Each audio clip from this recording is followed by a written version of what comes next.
Welcome, everyone, to our latest episode of the Testing Room, where three of the gaming industry's best video game consultants, who have never actually consulted on a video game, bring you new topics each and every week. I'm Alex, aka the Godfather. I'm Christian, aka Pseudo45. I am Preston, aka Funkadelic Jedi. Yeah, we are. Yeah. And welcome, everybody. We had a fun D&D episode last week. I'll be making a post on that later this evening. But I just wanted, as we do that, I just wanted to give one more shout out to Jake and his friend, whose name I am pulling up right now, unless you Brian. just happen to have it. Thank I don't know you, his last name. Brian. I will put his Instagram handle down yonder. He'll be tagged in the post that I make tonight too. Yes. But the artwork he did for Phenomenal. our Dungeons and Dragons good. episode So good. Yeah. so good, absolutely incredible. Yeah. There's only one thing I'm sad about though. Like Jake did No all Jake. of this.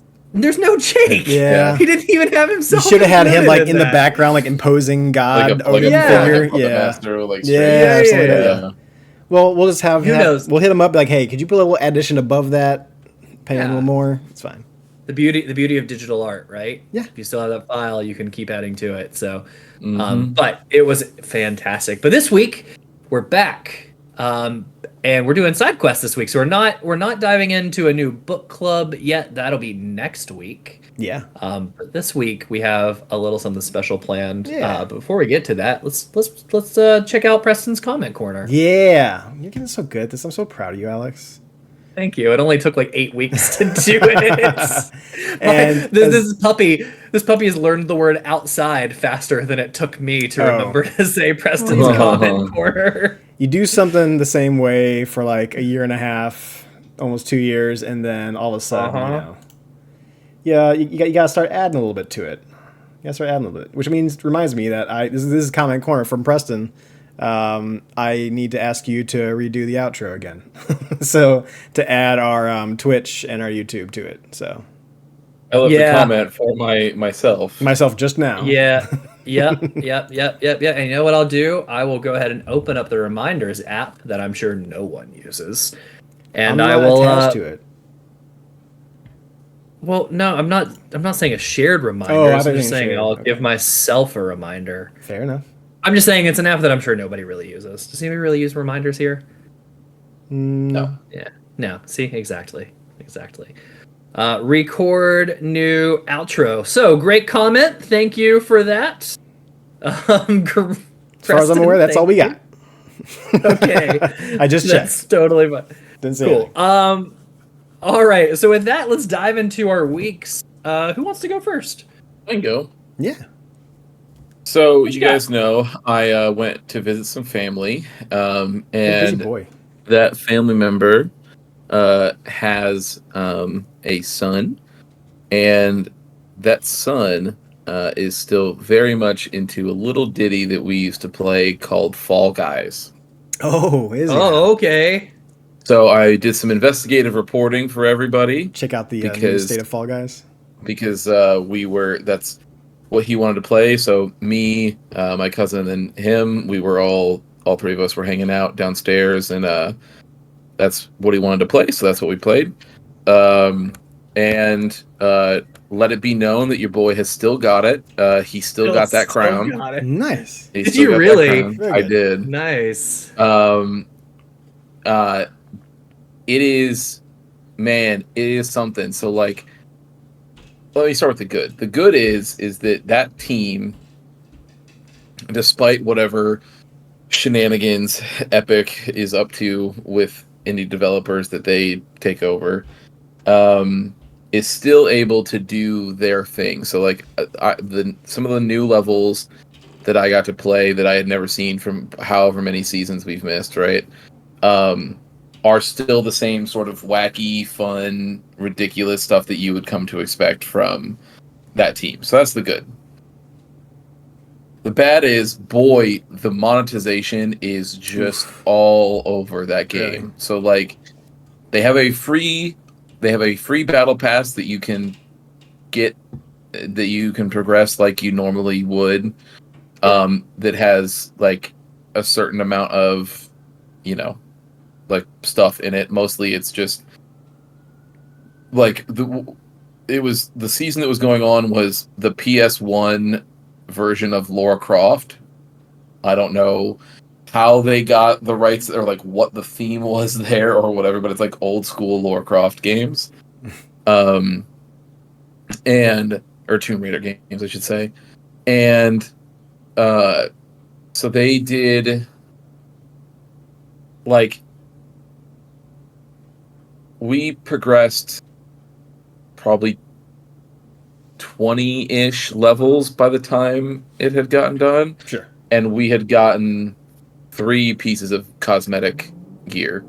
Oh. Otherwise, it was like coins or some random shit Currency, like that. Like, yeah, so it wasn't anything too particular. To buy the Fame Pass is what they call it, which is like the actual, like, you know, the Unlock one you everything want. to get, yeah. It's interesting. So that is $9, I believe. However, their currency options are either 7 or 12. Of course. So you have to pay $12 for this battle pass. Hey, but you have extra if you want to, you know, pick every up couple some of other months stuff. you'll have a little extra saved up to have the whole free battle pass. Buy 3 months and get a 4th month free. So there's that. So it was just gross stuff like that. It's like, okay, well then your battle pass costs $12. I'm like, well, it only costs $8. It's like, no, it doesn't though, because I have to pay $12 to get it. So free. yeah, it's just dumb. So the second you load into the game, it looks like it's the Fall Guys that you remember until you see the right side of the screen that has like all of the go to the store to buy Fame bucks, because they kept they got rid of crowns in the game as well, like as the currency. Like that's gone now. You either have the purple coins, whatever the hell those are called, and then I mean, those were just, but at the time, those were just purple crowns, right? Like nothing whatever really they were. I don't know, there. but like so they're purple crowns, and the gold is what you collected too. And then you have the Fame bucks now, is what they call them, and you do that, and whatever. It's just a bummer because it said, from what I could see, is you had to pay for the seasons. So as the seasons would come out, I think like there's the new levels. I think there's certain episodes, you know how they called them. Certain episodes are free or are always going to be in rotation. But like to get all of them, it looks like you have to pay for the season to get that done. The other thing that I thought was unfortunate that I just had on my brain that is now missing. The worst. Whatever. It isn't important. The bummer is though is see kids, this is why you don't do pot. This is the bummer. Or it's not a bummer, but this is just another fact. Is that they introduced creation tools, so you can make your own Fall Guy levels.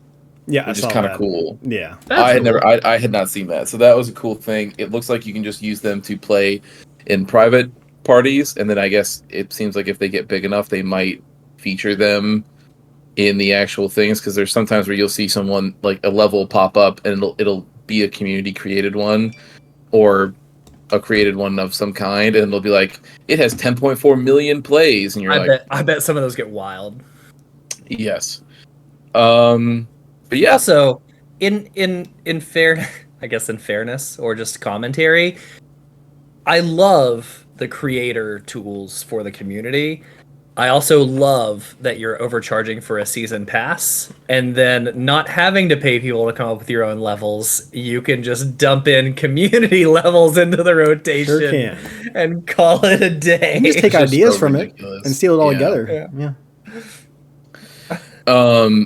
So then the other things we played while we were there is, this was actually kind of funny because so he wanted to play Fall Guys, and then my cousin wanted to play 007 GoldenEye, so we loaded that up, and it was his son's first time on Switch.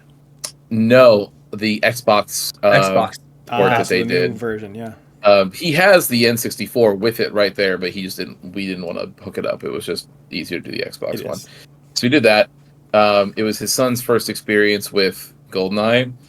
Ooh, poor kid. And it'll be the next game, his first experience with the next game that I that I mentioned as well. But it was games that my cousin and I have played for like religiously throughout our childhood. But it was fun. It was a fun experience because we, and you guys met my cousin.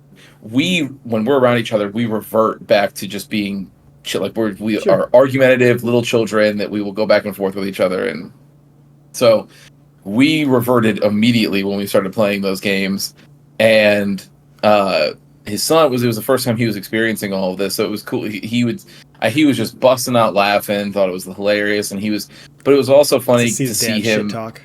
Yeah, but then also to see him sort of examine these games from a modern lens, like from his own like point of view.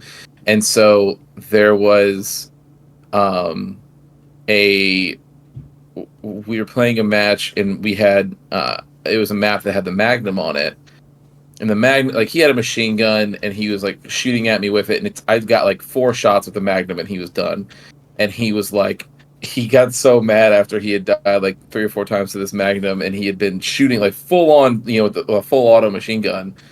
And so his immediate reaction was, he goes, this Magnum is broken. They need to go back and nerf this. Like somebody needs to go and nerf this right now. Son, and I it's was been like that bro, for- You're just like poor child. Yeah. You merely adopted the dark. Yeah, I was yeah. born in this. So that was fun, and then we, did that, and then the other game we played was Fusion Frenzy. I don't know if Nice. either of you are familiar with Fusion I don't Frenzy. know that I have played that. No. Very early Xbox. party game that was on the original Xbox, and it has just absolutely phenomenal mini games. They brought it forward, and you can play online now with friends. We should play it one night. It's really fun. So that was the game that I wanted. We played Fusion Frenzy, and dude, there's just no. I'm not gonna go into a review of Fusion Frenzy almost 20 years later, but game still holds up. All the mini games are super fun. The game is as shitty to your friends as you remember. Like it, and I was just like, I knew going in that I was like, I don't care if I win. I just want to beat my cousin. So I will just be targeting him. As one does feel that way when you're playing with people Yep. And I just want to grief him constantly. And so there was one point where we're playing this mini game where all 4 of you are on elevators that are in a cross pattern, like from each other, and you have dynamite that will drop at random times on each elevator, and your point is to throw it at the other player, like hot potato essentially, right? And the difference though is that these bombs you have to angle them and then throw them, and then you hold down the A button to decide like how strong you're going to throw it, and it will ricochet off of one of the 3 the 3 walls that are not exposed to you, so you can sort of like try to bounce it and guess where they're going to try to run or going to try to be ahead of time. And so I would just take every single bomb that dropped, and I would just keep whipping it at his elevator, and he got very mad. He like just and he's in front of his son, so he's trying so hard not to curse, because if it was just he and I, we would be just letting it rip. And so then he's just like, like just like shaking and like not able to contain how angry he is. So that was fun. It was a really good time. We should stream some of these party games. We should get together and we should do that. Also, there was the game that we all played. Was it Tower Fall or something like? Yeah, where it's Tower Fall on PS4. Just a few. We should have a few of those on rotation. Hey, we could play. Always do a fun Wednesday night to replace our Wednesday night streams. Yeah, I can do that. And then I'm trying to think. Still playing Street Fighter 6. Game's incredible. There's no need to keep going on there. It's fantastic. Although I will say, no World Tour yet. I have not played more World Tour, but I have played World Tour. I have not beaten it. I'm going to take my time through that. There's no. We'll talk about it for me on World Tour. I'll keep it spoiler free. But it's great. I'm on chapter 5 or 6. I got done hanging out with Chun-Li and then moved on to the next one after that. Oh, you're not on 5 or 6 then. You're like chapter Maybe 2 or 3. There's like many chapters in I between know. main chapters, but there's 15 big chapters all together with a whole bunch of stuff in between. I think it's 3 then. I think I'm definitely because she's the first person you meet that's not Luke. Not Luke. Yeah, exactly. So I've gotten 5 people. Okay. So far. So then the only thing I will say about Street Fighter that I don't know that we've talked about yet, but it just will go into the Battle Pass talk that we just had with Fall Guys and how gross it is. Street Fighter has one of the best Battle Passes, and I apologize if we've went into this before, but it has one of the best Battle Passes that's ever been created, which is you play the game, you get the experience points, and you level up the Battle Pass like normal. That's fine. The best part about it, however, is that at the end of the Battle Pass, you get the money you paid for the Battle Pass back. Oh, that's nice. So that when the next Battle Pass comes out, you can just use that money that you earned at the end of the Battle Pass. As long as you actually played it, then you're like, okay, well, as long as you play the Battle Pass, you can keep earning that Battle Pass. It will pay for itself and just keep going. That's nice. So one battle Snap did that. Yeah, so it only costs you. Ideally, if you're playing the game, you pay for the Battle Pass once. It costs you $5. But if you skip a Battle Pass or season or whatever, then you have to hurry up again. Pony up another $5. But so you just can't skip. Yeah, but I mean, hey, I think that's totally fair. I don't think there's fair. anybody who could if I don't play, then that's fine. I'm not gonna be mad about it, right? But if I'm playing through, the idea that if I'm like really into Street Fighter and I'm playing all the time, I think it's dope that I can get all these different battle passes for just the 5, right? Yeah. So that's good. I think, yes, I did talk about the Trails thing, or that I know that I beat Trails of Cold Steel 2. Yep. Still playing Final Fantasy 16. I am, according to the PlayStation, I am 68% of the way through the game. Oh, okay. That is a little hit or miss. How many hours have you put in? I don't know. I mean, yeah, I have no idea. Probably around the little over 20, but I don't know. The main thing is that now that I'm this far into the game, it is. I think there's people who I've been seeing saying like, "Oh, it's like you don't want to compare it to Devil May Cry because that's not fair to the game and blah blah blah." And I want to disagree with that a little bit in that I don't think it's fair to compare it insofar as like, oh, the combat isn't as deep as Devil May Cry, so that makes it bad, So- right? Which is not the case because it shouldn't be. I heard that's a little more, and I played it, and I kind of agree, but I haven't gotten too deep. All I played was a demo, and we'll talk about it later. Yeah. But it's more like Kingdom Hearts combat than it is Devil May Cry. No. Yeah. So the reason that I say that it's not that is early on in that demo, you're 100% correct. Okay. It is absolutely like that. All right. You get to the point where after you have, I'll call them 3 powers unlocked because I don't want to spoil anything. The trigger and the other button powers. Whatever. We'll just find out. No, sorry. So yes, you have those trigger buttons, right? Mm-hmm. The powers that I'm talking about change what those 3 trigger buttons are to a Gotcha. completely different, let's call it element, Sure. right? Fair enough. So the game ends up introducing later on like style switching. Mhm. Like I am switching from my big damage style to my automatic parry style to the fast one, High DPS to style, a slow yeah. one.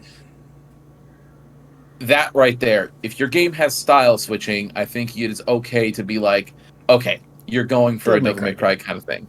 Like the fact that I have a ranged parry, a close parry, and actually I should let multiple kinds of close parries, a ranged parry, and then also a devil trigger.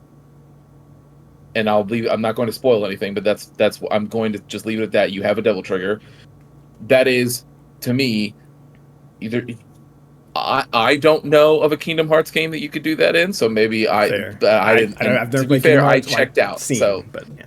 but that to me is like, oh, okay, this is what you guys are going for. Now, again, I don't think it's fair to say like I wouldn't compare the deepness of the combat to it because I think that's not what the game is, right? The game is still very clearly for Final Fantasy fans, but you can tell that the combat is taking from Devil May Cry. It's the most action game action Final Fantasy game I've ever Well, seen. it's Like, the team that did the it combat feel- for it Devil May feels- Cry, so yeah, but it feels like an Well, action game. it's not the team. It's people from that team people that from came the over. okay, so, Yeah. Yeah. So there's that. The reason I say that it's made for Final Fantasy fans, though, is because, and Alex, we've talked about this a little bit on the side, but it is, especially up to this point, especially for fans of Final Fantasy 14, every other chapter, if not every chapter, has something there for you. Like, you are, it even has the same quest layout as far as side quests, important side quests, and then main quest. Like, and they, down to the icons are similar to what they look like, where Alex, you might not have gotten this far yet, but you will see a side quest pop up that has a plus mark on it, and your brain will immediately go, I know what that is. Yeah, like, that's going to unlock something important. I'm about to get a quality of life improvement from this, or a mechanic upgrade. That is what is about to happen. And sure enough, as soon as you talk to that person, that is exactly what's about to happen. Like, it's so... It is very 14 for better and worse. The only worse is, like, keeping up with their names and locations, because they throw stuff all over. But yeah. That active Time Lord tool, it does makes it so that, like, I use it every time just to make sure, like, I'm still I know what's going on. Can I just say, I think that it's something that should be in the next 14 expansion, because Jesus Christ, people need that sometimes. Especially with like, the MMO, yeah. Especially if you're like me and like you skip dialogue. No, no. You have it there for reference. So I don't know what you've talked about. I might have talked about it on the pod, but I have a puppy, new little puppy, probably here making some noise. She makes it tough sometimes to sit down and play games. So I haven't played Final Fantasy in like 4 days. So going back to it after a couple day break, like it's nice to have. Yeah, 100%. It's fantastic. I think that tool is. Fun, that game too. Can I just say I almost sent a picture to you guys the other night and I didn't, but I fought the first big boss of the game, so not the prologue boss that people fought in the demo, but the next one up. Yeah. And going to them, you're in you're kind of out in a castle-y area, and you're working your way to the top of the castle. And dude, when you get to the top, that skybox where you can see like another castle in the distance and a fortress on the hill, and it's in front of a mother crystal. Like, it might be one of the prettiest skyboxes in any game I have ever seen. Like, I stopped. If the game's like, hey, go up here, and I was like, I don't want to take any more steps because I know if I do, I'm going to trigger a cutscene or something. So I just stood there, I was just like looking around in awe of how pretty that place is. That brings me. So the next thing is,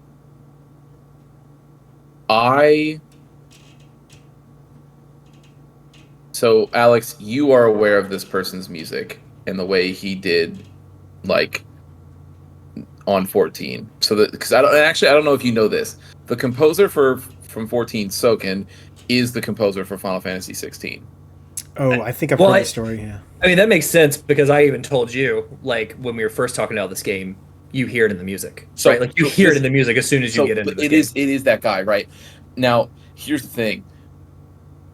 This is a guy who, for people who don't know this story, in 14, Shadowbringers, one of the best expansions, I think, one of the best, I will say, let's just say, call it games, because those expansions are just games on their own, that Alex and I probably have ever played. I think it was our game of the year that year, the year that it came out. And spoiler alert, if an expansion comes out this year, you can expect that it will probably go up. I mean, who knows? It's the first time that they're like reviewing, like going to a whole different story, so it may be, who knows. But as of that moment, Shadowbringers was the best thing that we had played that year. And part of it was because there is a song in that called To the Edge that he wrote while he was on his deathbed. Like, the guy had cancer. He was dying, and he didn't tell anybody that he worked with except Yoshi P, who is his best friend. And he was just like, I just need to... Everybody can just know that I'm working remote, and that's really what it needs to be, and I just want to do it. And so he composed some of this music, some of the best music that's ever been in a game, in my opinion. And like, the dude just knows what he's doing, and you haven't gotten there yet, Alex, but there are some tracks during some boss fights of him going into genres that I didn't think I would ever see somebody like get it, like as far as one of like a JRPG is concerned. Mhm. It is just mind blowing how hard this music rips. It is, and it just shows the talent that's like the Heaven's Word is bleeding all over the writing, the Not just the the writing, the cutscenes, the matureness, design, everything. the design, yeah. Like it's just So, can we speak to the design really quick? And I'm sorry, but this has been bugging me for days now, and I've wanted to talk to you about it, Christian, and we haven't talked about it yet. So, when you're running around, I want to go back to that skybox, right? Of how beautiful the world is. Do you notice when you look in the sky, you see them? Yes. Here's the thing. I am not unconvinced that either it's the same universe. So 14 has already established that there are all the different shards. Okay, so real quick, Preston, and for those of you listening, if you look in the sky, there's one thing that stands out. The moon is huge, the moon is bright, but right just southeast or west of the moon is a very red star. And sorry if you hear my dog digging on my freaking chair mat here. I don't know why she wants to eat it. But it's a little red star. And I was like, I wonder, and how genius would it be if they used the same skybox and put it in this game. And I Googled it like that night, and there's pretty hard evidence of now here's the thing. Yoshi, we know, Alex and I are aware of the way Yoshi P does things. There is a very real chance of two things. One, it was so on purpose, and either during the next expansion or whatever the crossover event is, it will play into that somehow.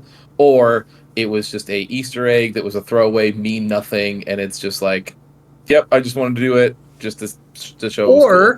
Or that was the intention, and so many people, like me, like you, and I'm so happy you picked up on it too, and everybody else that plays 14 has picked up on it, that it will turn into something and manifest. Maybe. I don't know that that's going to happen. But because a lot of people have picked up on it too, and it's not that intentional, it's just a bright red star, right? Like I think it was either on purpose or it will be nothing. Who knows? But yes, it's fantastic that I totally know exactly what you're talking about. Okay. But yeah, man, that's what I've been playing. And as far as the thing that we've been watching, I have started a little watch party with some fellow Trails enthusiasts to watch the anime that bridges the gap between Trails of Cold Steel 2 and Trails of Cold Steel 3. There is an anime? Sounds right. There is. It came out this year, so it's mostly meant as a companion piece. Like you don't have to watch it between 2 and 3. You're meant to be able to go back and go like, "Oh, here's some extra stuff that I could like if you had already finished those games." But people are saying that have watched it being like it actually will help you understand things as you go through those 2 games. So, and in case anybody was questioning how in there I am in there. I mean, nobody's questioning that. You're fine. Yeah. You're in it. And I think Did it to win it? I think that's it. I think that is it. I'm trying to think if there's. You've been a very busy Disney. boy. You know what? We all 3 of us beat a game since the last time we recorded, but we can. We'll wait till the last person goes to talk about that. Yeah. Okay. Cool. Preston, you want to go next or want me to go? Sure, I can go. Your boy, we mentioned it last episode after D&D, your boy got infinite rank and snap. So super stoked about that. I am now no longer infinite rank and snapped because the new season rolled through. So you can put I know, Christian. I know. It's very sad. How many days were you in infinite rank? I had about a week. I had literally about like a little bit over a week. Were you walking around your apartment and you were looking? You're like, yeah, motherfucker. Like you were just like, dude. You don't even know. I scared Ted. First off, did not mean to, but we're sitting there, and like I'm sweating it because I don't know if I'm gonna have it, and I've been fucked a lot of times, and I snapped on it. So this is like a 4-8 cuber kind of deal going on. And like, if I don't win this, it's gonna bring me down like 1 or 2 levels. I'm like, I'm gonna get pissed. I'm like, I'm right here. I'm like 2 cubes away from infinite. I'm like, I have to have it. And I get it, and I see his final like cards he puts down, and I'm like, yeah, I get up. And Ted's like, what the fuck? And he like runs away real quick. I'm like, I'm sorry, it's cool. But after I calmed him down, I'm like, yeah, and dancing around the apartment and shit. I was fucking stoked. Got my sweet card back. It's the Spider-Man 2099, but it's the gold instead of the red. So it's very nice. So I've been... So everyone will know at any level that you're... I'm here to fuck, and you better be ready. That's what I'm saying. Because like I'm going into some of these, I'm going to like the proving grounds, the start of like a conquest, just to start getting my tickets ramped up. And I'm having some crazy plays, but they're all seeing me with my card back, knowing that I mean business when I come in there. So it's very nice.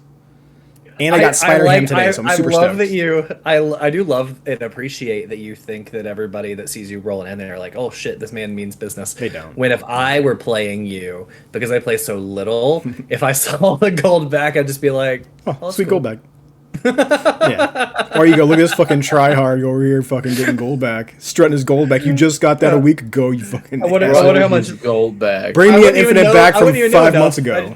I'd just be like, oh, I wonder how much he paid for that, right? Like, cause... no. But yeah, no, new season rolled through. Phoenix Force season. Phoenix Force is a very cool card. It's not like you get, there's gonna be Jean Grey, she comes out this month too, but Phoenix Force is the one that you get for paying for the pass. And essentially, it grabs any of one of your destroyed cards. It takes all of their power, and it keeps their power. So, and it can move at any time. So essentially, you put it in a move deck. If, like, let's say a Human Torch was destroyed, Human Torch, when it moves, it gets doubles its power. So if you do it close to the beginning, Phoenix Force is going to be able to jump around and just double power. And Phoenix Force starts off with, like, I think 5 or 6 power. So you get 2 moves in, and that Phoenix Force is fucking huge, and you just get to move it wherever you want. So Phoenix Force is pretty cool. I haven't messed with it. I haven't messed with it. But I also just unlocked Spider-Ham. Spider-Ham is fucking great. He's been pissing me off. I'm glad I finally got him. I got tokens enough to get him. But what Spider-Ham does is he's a 1-cost card, so you can play him at any time. But what he does is the highest cost card in your opponent's hand, he turns into a pig. So if you got this badass like 6-cost card, you want to be able to play that at the very last turn, be able to fucking wipe it or do something really cool like with Thanos or, you know, with the Galactus or something like that, like you can't do it because Spider-Ham will come out and bonk you with the hammer and it'll turn into a pig. You keep your cost and your power, but whatever cool shit that card did is no longer a thing. It's just a pig with that power. So it's pretty fun. I've been fucked many times because some of my high cost cards are either they kill the high cost card or they're my Sarah for my Sarah deck, and that makes it to where I can play a whole bunch of cards. I put myself in the eye at the last turn, and every fucking time, dude, a Spider-Ham will come out, and it's no matter what deck I'm playing, it's like Spider-Man's like bonk. I'm like, oh, I could use that card. I'm like, there's no way around getting around him either. Have you found a new card to replace your Shang-Chi? Is it still like your go-to at the end, or is there something there now that... So it's a really good one to go at the end. I haven't played him. I just got him today, so I'm going to play him a little bit more. I'm going to try to figure out what deck he fits in better, because he's a 1-cost card. How many decks do you have? I mean, I delete a couple of them here and there every week, but... Every week? Okay. I would say roughly probably about around 10. Because I usually have standard decks that you're like ready to So like, I usually have one for like each like main vein, like on reveal deck, ongoing deck, destruction deck, discard deck, movement deck, and then I have like a Silver Surfer deck now because I just got him. You got my Sarah Control deck, you got my She-Hulk Hit Monkey deck, and I'm trying to figure out what other decks I have. I got the bounce deck, the Kitty bounce deck I just put together the other day. And I got Rock Slide, so I've been doing a Rocks and Hawks deck. So it's a Dark Hawk and a Rock Slide deck, which is nice. Because you get +2 for every card in your opponent's hand, and Rock Slide puts 2 rocks in your opponent's hand, so it kind of goes hand in hand, if you will. But yeah, it's a fun game. I really like it. I wish these guys were into it, but I have to go over to play Magic now, so that way I have that thing. You can't play Magic.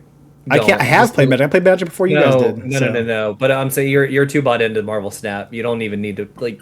You're not going to waste your time on Magic. You're not going to just focus on Snap. I'll play with you guys. Because you're so bought in right now that there's no reason. You'll just hinder yourself from the next infinite rank by wasting time on Magic. No. Magic takes a little more time to play. I was playing through most of the tutorial the other day, and it's like, okay, I'm getting refreshed. I'm like, yeah, I remember this, turning cards and shit. Yep, this is the game I remember now. Yep, that's how you play this game. I'm like, okay, I can play this, but this is not like a Marvel Snap to where, I mean, you guys have played it more. You probably know more than I do. I just played against AI, but these matches aren't super duper short for Magic. They do take a little longer than your average, maximum of 6-minute Marvel Snap turns. But now Marvel has the Conquest mode, so like last night, one Conquest match took me around half an hour, 45 minutes. Because we weren't snapping too much, because we were all both like neck and neck every time for the powers. And I get some really good matches on those Conquests because you are playing the same person for a handful amount of matches. It's not like just normal play where you're playing a different person every time. This person knows what your deck is. It's ready for you. So maybe are you holding back a card and not showing that to him the first couple matches because you want that to be a surprise? Are you keeping that Shang-Chi to yourself so he thinks you can fuck around? And he can't fuck around. He puts down the fucking deck. Throwing early games to just take them in the end. Put some cards out there that make them think you got other cards. It's a lot of fun. I love Snap. Snappy snap snap. All in my belly. I can't wait till the day you lose in Magic and you just lose your mind, start yelling like, "Snap me, bro! 1v1, snap me, I could be snapping bro! right now. Fuck this game. I'm out. I'm going home. I'm playing Snap." Tracks him down. He's messaging him over Gmail, just harassing on every platform. Snap me if you think you're so good. Yeah, 1v1 me and Snap, bro. It's amazing. Snap's good. Be doing that Sundays. Had a lot of fun last Sunday. We tried to get Infinite Conquest done, which is getting 5 of those big matches done in a row. I got to the 4th match and got my shit pushed in by a Lockjaw deck. I got fucked. That deck was not something I should have been playing against. I got pushed hard. I was doing good. The first 3 decks, I'm like, I got this. We're fine. What happens if you got all 5? Are you then in infinite rank in that too for as long as? So when you get all 5 in that one, what happens is you get your avatar border. You get that as an infinite like border to where like all fancy and shiny and stuff like that to show that you have finished it. But you get to choose which avatar you want to put it towards. So it's not just all your avatars. It's just you get to choose one avatar to upgrade to that infinite border. So now you have something to work on for this season. You have to get infinite in both Conquest and. Okay. I was close. Right. I almost got it. I only had 1 infinite ticket. I had 2 infinite tickets, but I didn't have time to do it on stream, so I did the second one, and I got immediately shut down by another Lockjaw deck. So I think the main deck I'm working on for my infinite Conquest will be something that goes against Lockjaw. Why not just make it a Lockjaw deck? I could, but I don't have Lockjaw right now, so that's a sad thing. Yeah, Lockjaw's nice. Buy one. Can you buy one? Nope. No? Okay. I mean, not in the shop. I could buy a lot of credits and then end up getting him hopefully on a rolls later on down the line, but not something in the shop. You just have to gamble on it. Exactly. But they're changing card acquisitions here later on this month, so that's gonna be nice. Of how you get cards, and it's good stuff. Nice. Yeah. Anything else? Then a couple things. I said a Final Fantasy 16 demo. I played through all the demo. I was like, okay. I heard Pat talking it up, and Wooly. Here's what got me. This gentleman named Wooly. You know him as some people know him as Wooly Versus. But he stopped doing his Final Fantasy 9 streams after he started playing the demo of Final Fantasy 16. Yep. He's like, I love Final Fantasy 9. We will get there. He's like, but I have to play this. He's a huge Devil May Cry fan. And he likes Final Fantasy just fine, but like he's played that one. He's like, I have to play this now. He's like, I have to stop what I'm doing. He's like, I'm doing it because I want to play what I want to play. And I'm like, okay, well, if he likes it so much, I know you guys would like it. 14 fanboys over here. So I'm like, he liked it that much. I'm like, okay, let me get in here. And I played it. It's the most stylized game I think I may have ever played. It is gorgeous. The story is really good, and god damn, is that game fucking brutal. Like, the end of that demo, holy shit. I'm like, so where does the demo end? It was heavy. So the demo ends, you got the icon battle. And then the thing that happens at the very end with that icon battle at the very end, so you get to see what transcribes is someone beating the shit out of somebody else that you don't expect. Got it. Okay. I think that's it. The whole and then it prologue goes, is it, right? thank you for playing, purchase here, and shows your character as the older version. And you, I guess, the demo is the whole. The demo is the prelude, I guess, to all of it, like the kind of flashback kind of deal. So, very curious to see where it goes. Holy shit! Did not expect it to take that turn at the very end. Well, it's you don't know where it's going to go, and I'm sure Christian and I, even as far as he is, doesn't know either because this team will. I have heard. This is basically what I've heard. So as it's gone so far, it is still very much a Final Fantasy game. Like it is magic and wonderment in the whole. All of the same things that you come to know from Final Fantasy. There's a lot of side threads that are happening all at the same time. There was something that just happened recently that was very anime, like very anime, that I was really into, that I thought was cool, and I have it on good authority from people that are farther than me that have finished it. That is, you don't even know. You haven't even touched it. Like it is like apparently. It is the ending goes in such a wacky place that like some crazy ass place that there were some people who were very not prepared for it, and they were like, "No, I don't like this," blah blah blah. But then, and at first, I had me a little bit worried because I was like, "Oh, maybe does it flub the ending?" And then I saw from people who played 14 that are like, "Yo, this thing goes places," and I'm like, "All right, if that's all I needed to hear." Like, because I can understand, like, if Alex and I were to take somebody who had never played any of 14 whatsoever and started running through the story, there would be at some points where somebody would look at us and go, "That sounds stupid." And you're like, "You're stupid. Shut up." This is the first two parts. Wait till we finish part 6 and it all comes together. Yeah, exactly. Yeah. So, I'm very excited to see what this is about. But yeah, okay. So that makes sense. No, I'm very excited to play the game. I'm very in. I'm very down to get it. We're going to talk a little bit about some top 5s of the year so far. If I actually were playing the game right now, I would probably have that on my list. It will be possibly on that list. It can definitely bunk out one of those guys that are in there right now. So, but Preston has spent a lot of money on games recently. I got to take a step back. You know, we got Street Fighter, we got Diablo, and then I just spent well over just south of $100 because the Steam sale told me that all the Star Wars games that they have are on sale. So Preston fucked around and bought everything that wasn't a brand new Star Wars game that his PC can play, and I now own all the Star Wars games essentially on Steam. And guess what? Wednesdays are booked up for the foreseeable future. I have not opened the Steam app during the summer sale. You shouldn't. You can't. For that reason and that reason alone. I have not even opened the app. I think we were talking that one night. Deals on there, man. Yeah, like a Steam sale. I'm like, oh, I wonder if the Star Wars games are. He's like, sure they are. I look at it, and it's like, yeah, it's like 70% off every like game that was over like the past 10 years, over 10 years old. It's like they're all like $4, $5, $3. I'm like, okay, all right, I'll just do it. Just do it. And now there's even Lego games in there. You can go crazy with all the mods for the Knights of the Old Republic stuff, so you can get like the restored content mod for Knights of the Old Republic 2 and like all sorts of. Yeah. So yeah, like I said, Wednesday streams are booked up until we get another Witcher game. Put it that way. So we can call them Star Wars Wednesdays. You can, yeah. We can call them Star Wars Wednesdays for now on. Yeah. Okay. With all Dark Forces, and we have so many more to play now. It's Galactic Empire, Galactic Battlegrounds, which is like their RTS version of Star Wars, which I'm excited to get into because I've never played that, surprisingly. But yeah. We're gonna get into that. You could do Force Awakens, and then it'll be capital W Wednesdays. Or we can just Star Wednesdays.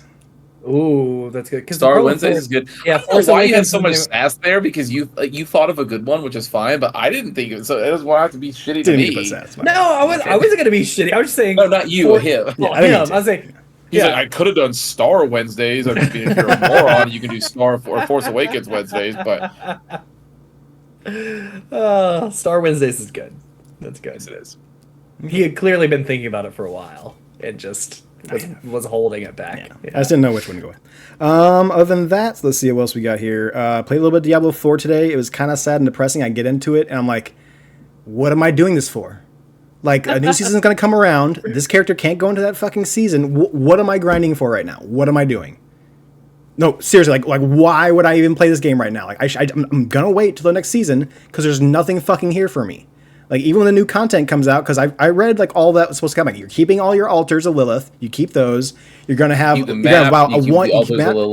little bit of renown for every region. So, like, you get, like, the first tier or 2 tiers of every region.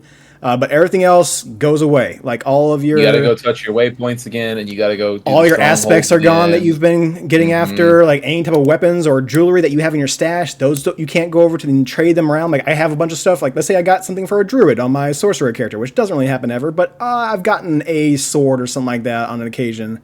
And I could put it in my stash and give it to another character, but I can't do it for seasonal characters. So what's the whole point of having anything but a seasonal character at a certain point? That's normal. Now, that is normal. That is normal. Like no, I get that. And that's fine. Yeah.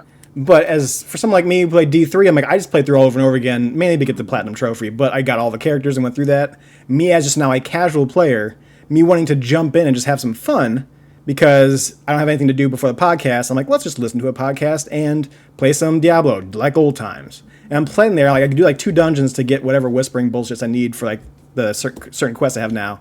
And I'm like, that felt completely unsatisfying, and I'm progressing towards nothing. I got what I wanted out of that game so far. For now, I am curious, and I want to play this season. Like when the season happens, I will want to play it and kind of see what's all about. I'm definitely going. Yeah, I know we talked about it. I'll hop in with you guys. I'm definitely going to try the season because I want to know how that feels, how it goes. What's the hook? Like, what is going to be your? There's hook, supposed to be some story stuff added to it. Characters, different enemies. And if that's what they do, because that's similar to old seasons, then sure, sick. I can show up, but it depends on how much of it is, because like Diablo 3 and Diablo 2 had stuff there, right? So like, that's all well and good. Like, but I just need to know what is all going to be there. I will show up for the first season. I cannot guarantee I'll show up for the second season if it does not. I'm 100% with you. Yeah. So. Speaking of a different game that I paid and bought for and has better cut scenes and better story than Diablo is Street Fighter 6 World Tour. I am at about the 7th chapter, which is a bunch of missions, and then chapters are usually mostly based off of the characters you meet. But dude, Preston, you are playing some games, my friend. I am. I've been getting time in. I've been getting some time in. You guys haven't been there to play games with me, so I've been fucking playing games by myself. I've been the lonely gamer. That was unnecessarily rude. Goodness. I've been lonely. I've been a lonely gamer over here. I can say things like that.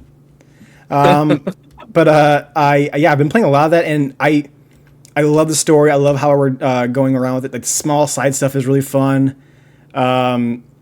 And you will be happy to know that the next character after Chun-Li is Marissa, that you kind of go after so you can get as a master. So keep on doing that. You get that the right way. I still haven't gotten Cammy yet, and I'm over halfway through the story. I'm like, I really just want to play as Cammy's set so I can just practice her moves, because right now I'm essentially playing as Luke right now.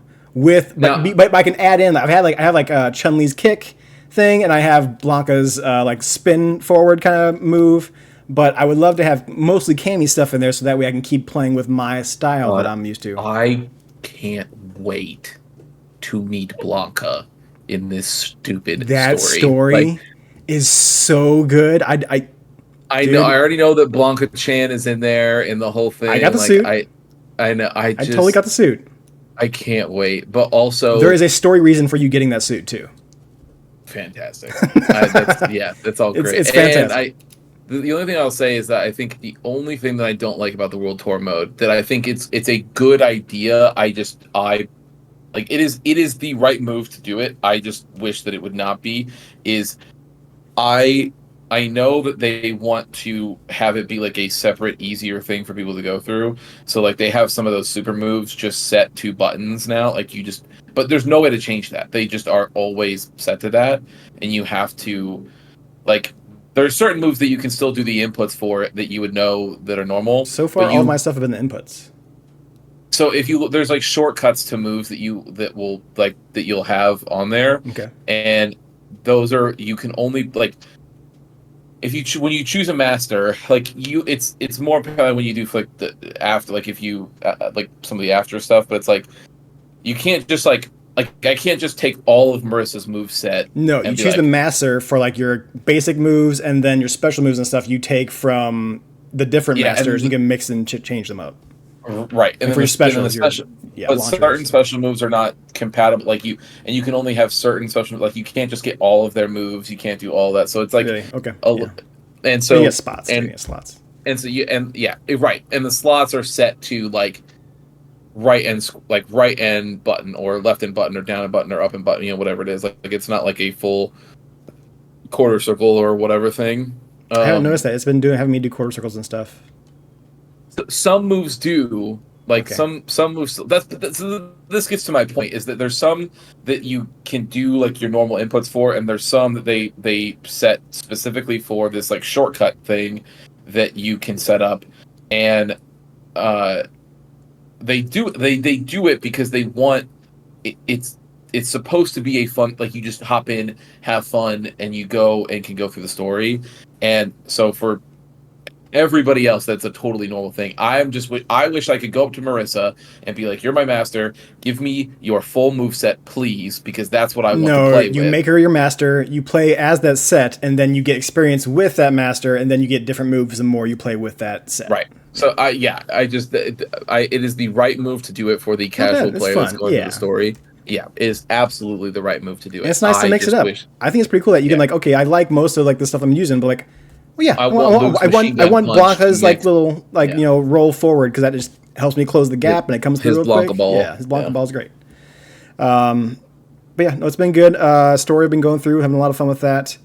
I ended up playing Streets of Rage for like fucking 20-25 minutes because it was in the alleyway somewhere. Yeah, you did. It's fucking in the alleyway. I'm like, oh, Streets of Rage. I'm like, well, I'm doing this for 15 minutes. Let's do it. Put in a coin, put in a credit. Fucking let's play till I die. You played a beat 'em up in a fighter game. Yeah, it was just fucking hanging out there, dude. Why not? Yeah, and that's I'm like, okay, well, that's what the game is. Funny. So, and then funny enough thing, like the guy I was talking to next is a guy who is just straight out of a fucking Streets of Rage game. Mm-hmm. It's just what it is. And I'm currently starting off the tournament or novice section of the tournament for Haggard Stadium right now, so it's been fun. So I'm loving where it's going. I'm enjoying it quite a lot. It's fantastic. And then we got. I can't wait. Can you record yourself when you have to text Jury? I want to see your character be like, "Oh gosh, I'm so." I haven't texted her yet. She's shown up and she has talked mad shit, called me the nerd sidekick of some other dude. But yeah, it's it's fun. Dark Forces 2, Jedi Knight, still going on Wednesdays. We're still having fun with that. Not too much more to say on that. Join us on Wednesdays, twitch.tv/the testing room. Or no, I'm sorry, testing room pod. And it's that one's been a lot of fun. I've been enjoying that. And other than that, I think that's it. That's good. That's true, Alex. Where you at? What have we done? We'll talk about Diablo in a moment. So I've been playing 16. I made it to the... I don't want to call it the end of the first chapter, but it felt like a first chapter, right? The first big boss fight.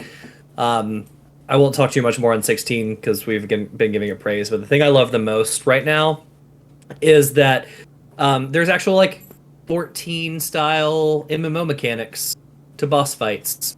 Like legitimate, like get out of AoEs and some other stuff. Glowing floor spots, yeah. Yeah, glowing floor. Yes, exactly. Like and stuff shooting out of walls and like linear patterns that you have to move. It felt just like a 14 boss fight. It was crazy. I'm excited because there's going to be a point. There's the next when you come up into like a deserty area. Mm-hmm. There's going to be some people that are doing moves from your tank class. Oh, okay. I'm not going to spoil what happens or what it looks like, but you'll see it, and when it pops off, I want to text. I want to text because I know you're going to be like, oh fuck, they did it! Like it's the thing, so it's cool. Hey, Preston, you saw in the prologue when you're fighting, when you're in the castle and you're fighting, there's a Dragoon Knight that like disappears from the fight. Yeah, does the jump move? Show him on the spire and like. That was essentially your introduction to Dragoon in 14. Like, you're a Lancer up to that point, which has, like, a big pole arm. But, like, that is your introduction to, like, the dragoons in 14, you're just like, oh, Did you notice, by the way, Voice actor? I was gonna say, did Yeah. you notice who the voice actor was for that Dragoon Knight? No. It's a Stinian. Is it the same person? That's crazy. It is a Stinian. Yeah, that game is so 14, it's not even fucking funny. I love that. Yeah. Yep. That's so good. Yeah, the game is incredible. So good. we'll have more to come on that, I'm sure, as the year progresses and we get further in the story and so on. Because I know it'll be on a top 10 list somewhere. But I played that. Been playing Magic the Gathering on iPad or PC when I have time, just because it's easy and I can do it when the dog's around and watch her. But also I've had a lot of fun. I've never really been into card games before, other than Gwent in The Witcher. And this has been fun because it hits a lot of the stuff I like. Like, it's a fun, challenging, methodical card game, very chess-like. But the art is incredible, and Lord of the Rings is fun. But digital, I can have things that I'm not going to invest in, like this Pyrexia artwork and stuff that's like biomechanical horror and other stuff. Like, I'm not going to go out and buy those physical cards, but I do enjoy staring at them on the screen. And if the game wants to hand me free pack, then calm down, whatever. Yep. Yeah. So that's been fun. And then I'm trying to think if there's anything else. I don't know if there's anything else that I've played, honestly. Real quick. Magic in 16. And I forgot to mention this. Does everyone here finish The Bear? Season 2? I've not finished it. I finished the really long, hour-long episode. So that's the one thing I wanted to mention. Did anyone get surprised by that episode and not realize it was an hour fucking long? Because I watched the episode before that. I'm like, I'll take one more before I go to bed. And I'm sitting there, I'm like, it's 45 fucking minutes. How long is this episode? I paused it. I'm like, it's an hour long. Holy shit. I knew it was an hour long because we had a similar thing where we were looking at, but I knew because we were like, let's see how many episodes we have left, and then we looked down and I saw that one was an hour long, and I was like, okay, well, we're not watching another one tonight. Fair enough. We haven't started season 2 because I watched season 1's 10 episodes without Allie, and I started season 2. Watching it. Yeah, and we're rewatching it. So we're almost done with season 1. We'll dive into 2. I'm excited about 2, just because watching 1 again. And the thing that I find interesting is that I just saw that The Bear was nominated for some like blah blah blah in a comedy series, and I'm like, that's an interesting choice. Comedy series, it's a comedy, yeah. Is it? I mean, it does have funny moments. Oh, it's a comedy, yeah. It's a dramatic comedy, yes, yeah. It gets serious, but there's a lot of funny in that, yeah. It's a drom-com. Yeah, it jokes constantly. I don't know that I would have called that first season a comedy. A comedy, but it had funny moments. Like, it had jokes that people or something happened when it was funny. It's more of the interactions between the people and the people themselves. That's the comedy for it. The other things in the category are like What We Do in the Shadows, Ted Lasso, Shrinking, and stuff. You're like, those are clearly comedies. Like, this one, if you can't tell, is it more comedy or more drama? It's probably not a comedy. There's more drama, I would say. It just happens to be very funny. Yeah. I'm excited to get to season 2, though. It's good stuff. But yeah, I don't think I've played anything else other than that. So we can talk about Diablo real quick. So I think that, as somebody who is what you guys would call a Diablo 2 freak. The lore master in the group. Yeah, and then somebody who, obviously I had my misgivings about the way that 3 went. How that landed for you. How did that whole overall story land for you without spoilers for the audience? Yeah, not well, Cotton. Not well. The more that I've had time to digest it, I'm sitting here sort of feeling like nothing happened. Maybe because they're going to give you more story every fucking season that they drop? And that's something, I mean, whatever. I don't know. That's like a whole other... what if scenario, yeah. Thing, but just as the game as itself right now is like, there were a lot of cool moments and callbacks to Diablo 2 that I was really a big fan of. Obviously no spoilers, but there are moments and characters and things that happen that are from Diablo 2 that I was like, hell yeah, like, good. Let's ignore the dumb shit in 3, and we can like, from a universe story perspective, 3 is a very good playing game. Like, I loved playing 3, and just from a lore impact perspective, the story was nonsense. But so I was happy to see, like, for instance, this is not a spoiler because it doesn't happen, but like the Nephilim does not show up from Diablo 3. Yeah, Like no. your main character from 3 is nowhere to be found. And even though, according to the games, this is now the most important person on the face of this planet, or whatever. Which is never But, mentioned like, in the sequel. we'll just never mention him. He'll just be, or her. Like, they will just never be mentioned. So they don't talk about any of the, like, main plot point. Like, it doesn't come up, like, at all, essentially. So I'm fine in that regard. But it's like Act 1 has some stuff happen, right? Now I think we can safely talk about Act 1 mostly because it was all the server slams, it's been all the demos and all that stuff, but, like, Act 1 really is like Lilith shows up, she's summoned via the amazing cinematic that happens in the beginning, and you are then trying to play a game of catch, which you often do in Diablo, right? That's basically what all these games have done. But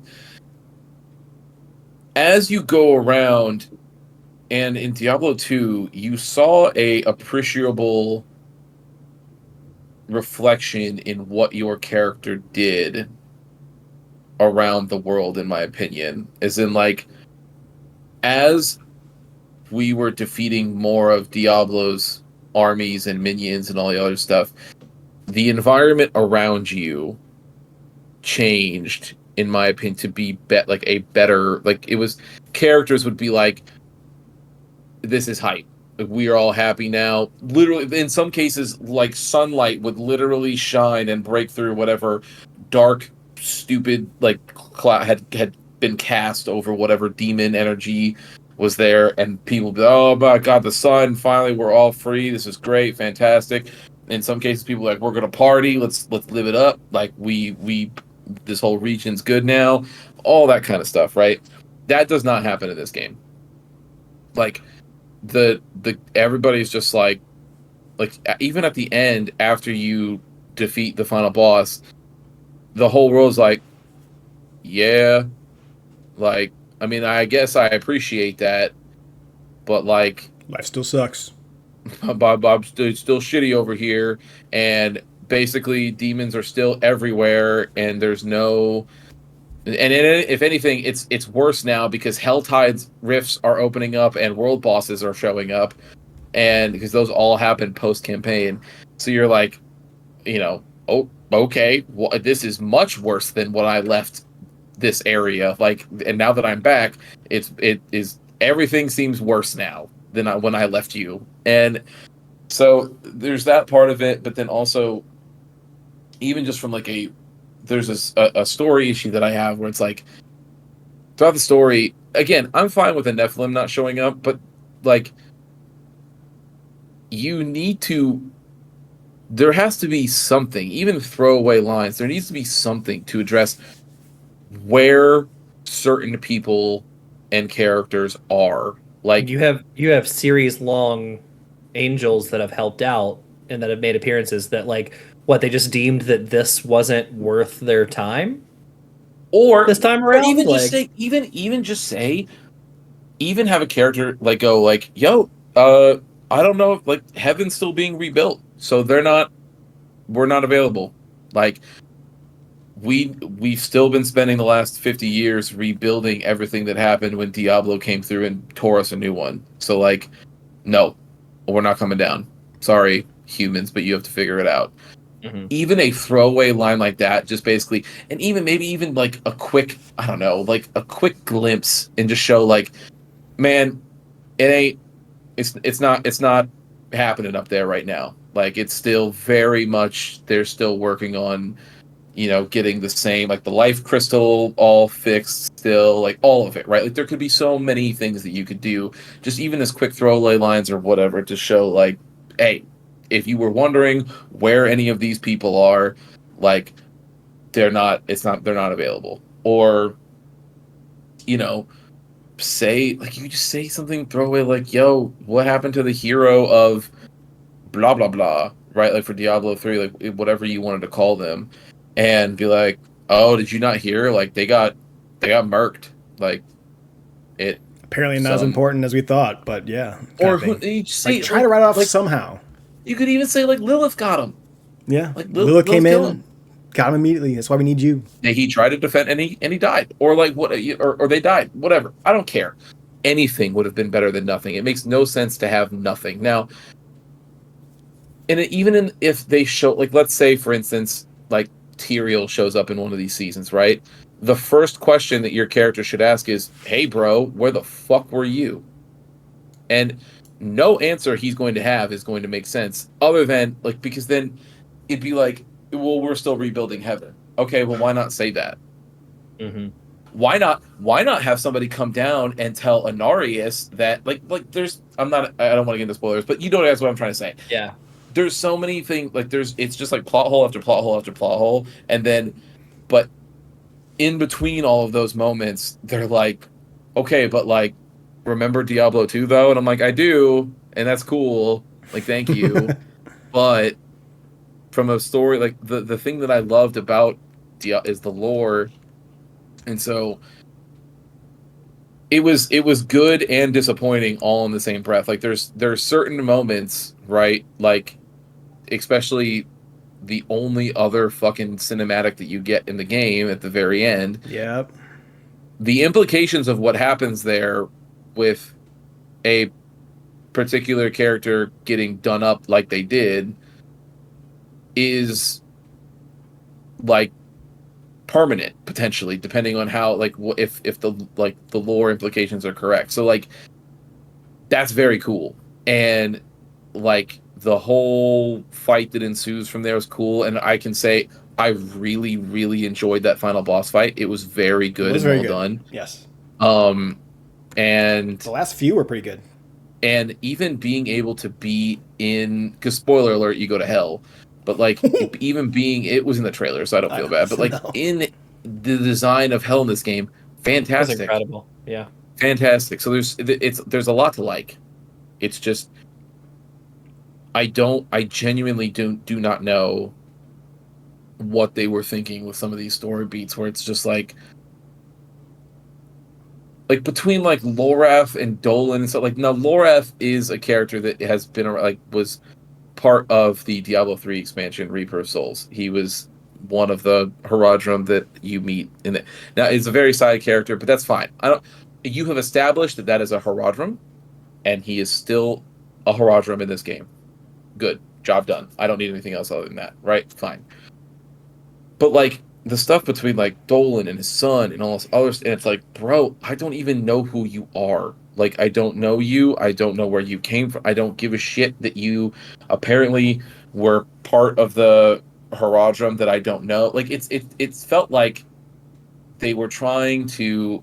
They almost use some characters in the same way that they used to use before he died in Diablo 3, but like Deckard Cain.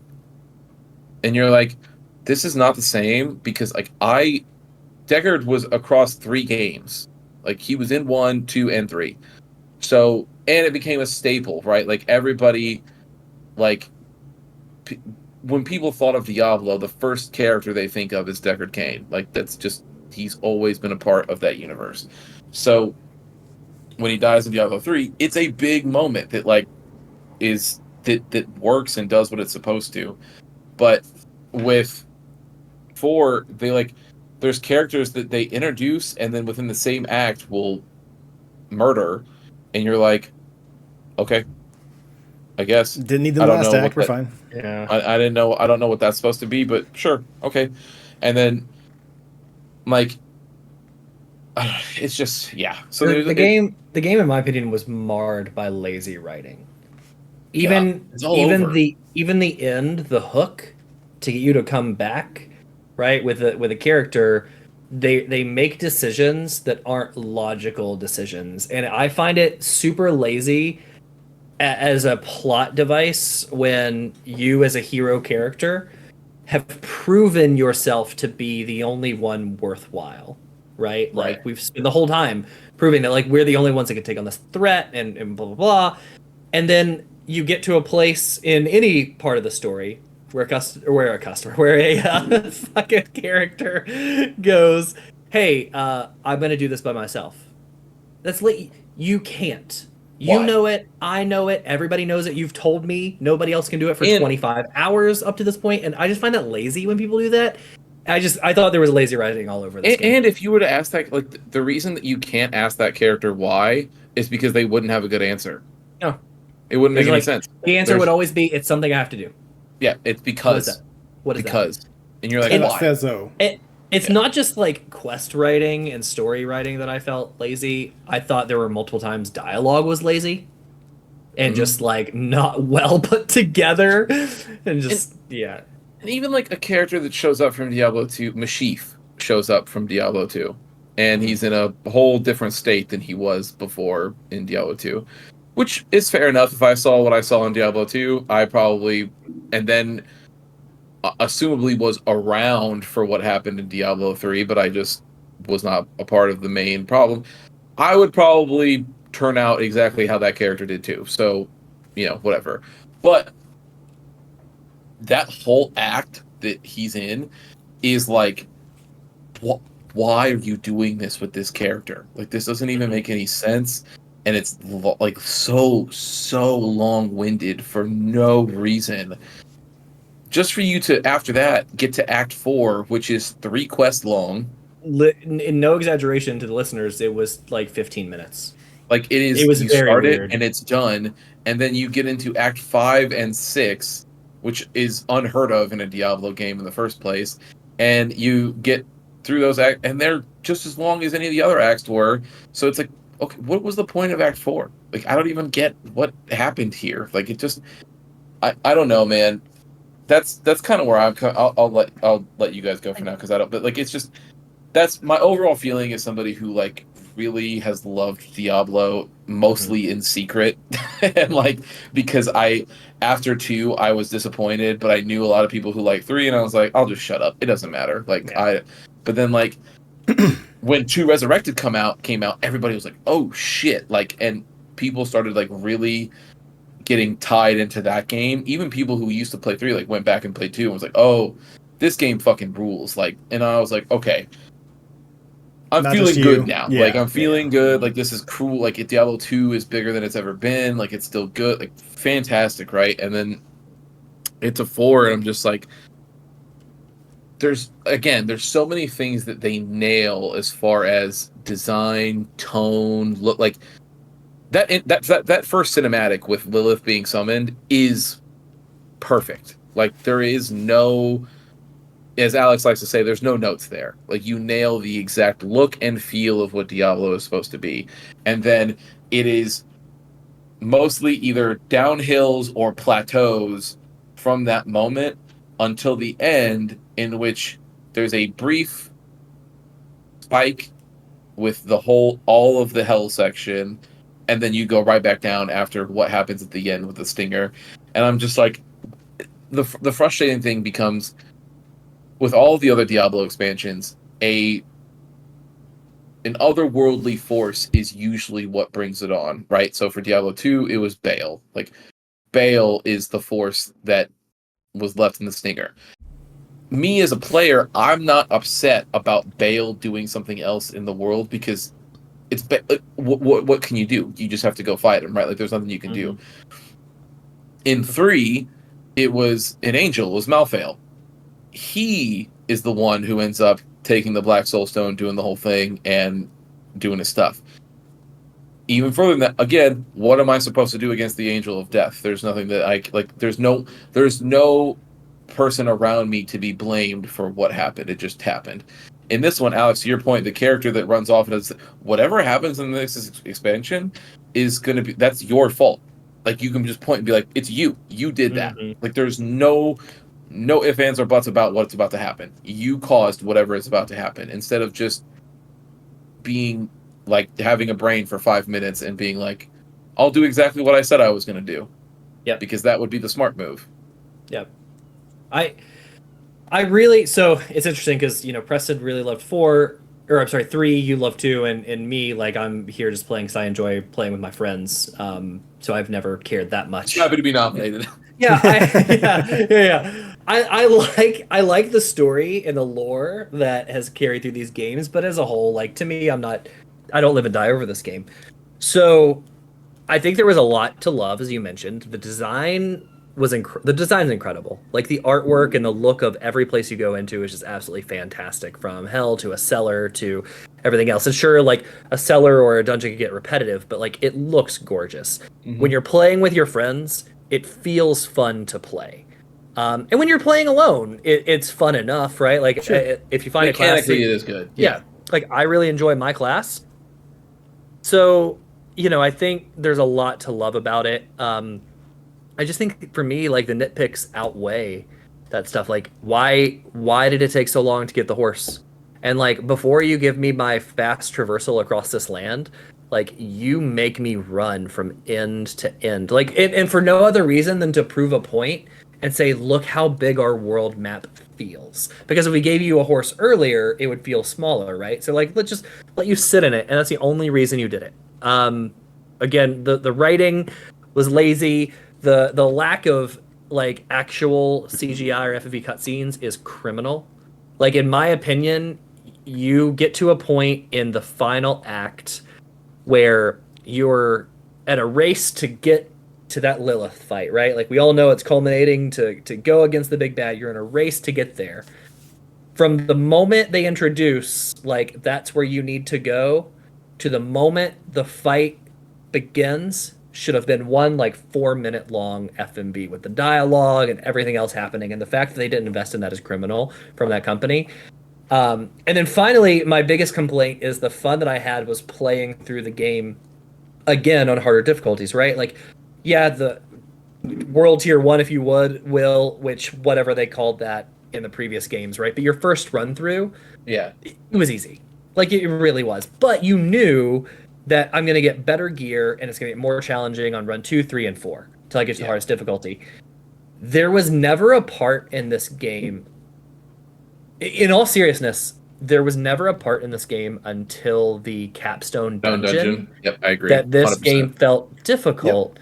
Yep. And that's also criminal, if you will, or a shame, because like it would be different if I beat it and said, okay, cool, let's crank this up to World Tier 3 and go through the story again. And it's gonna be really fun, it's gonna be really difficult. But like you don't get to do that. You don't unlock that higher world tier until you beat the game, and that higher world tier is to go do the side content that you skipped out on to this point, and the Helltide rifts and everything else.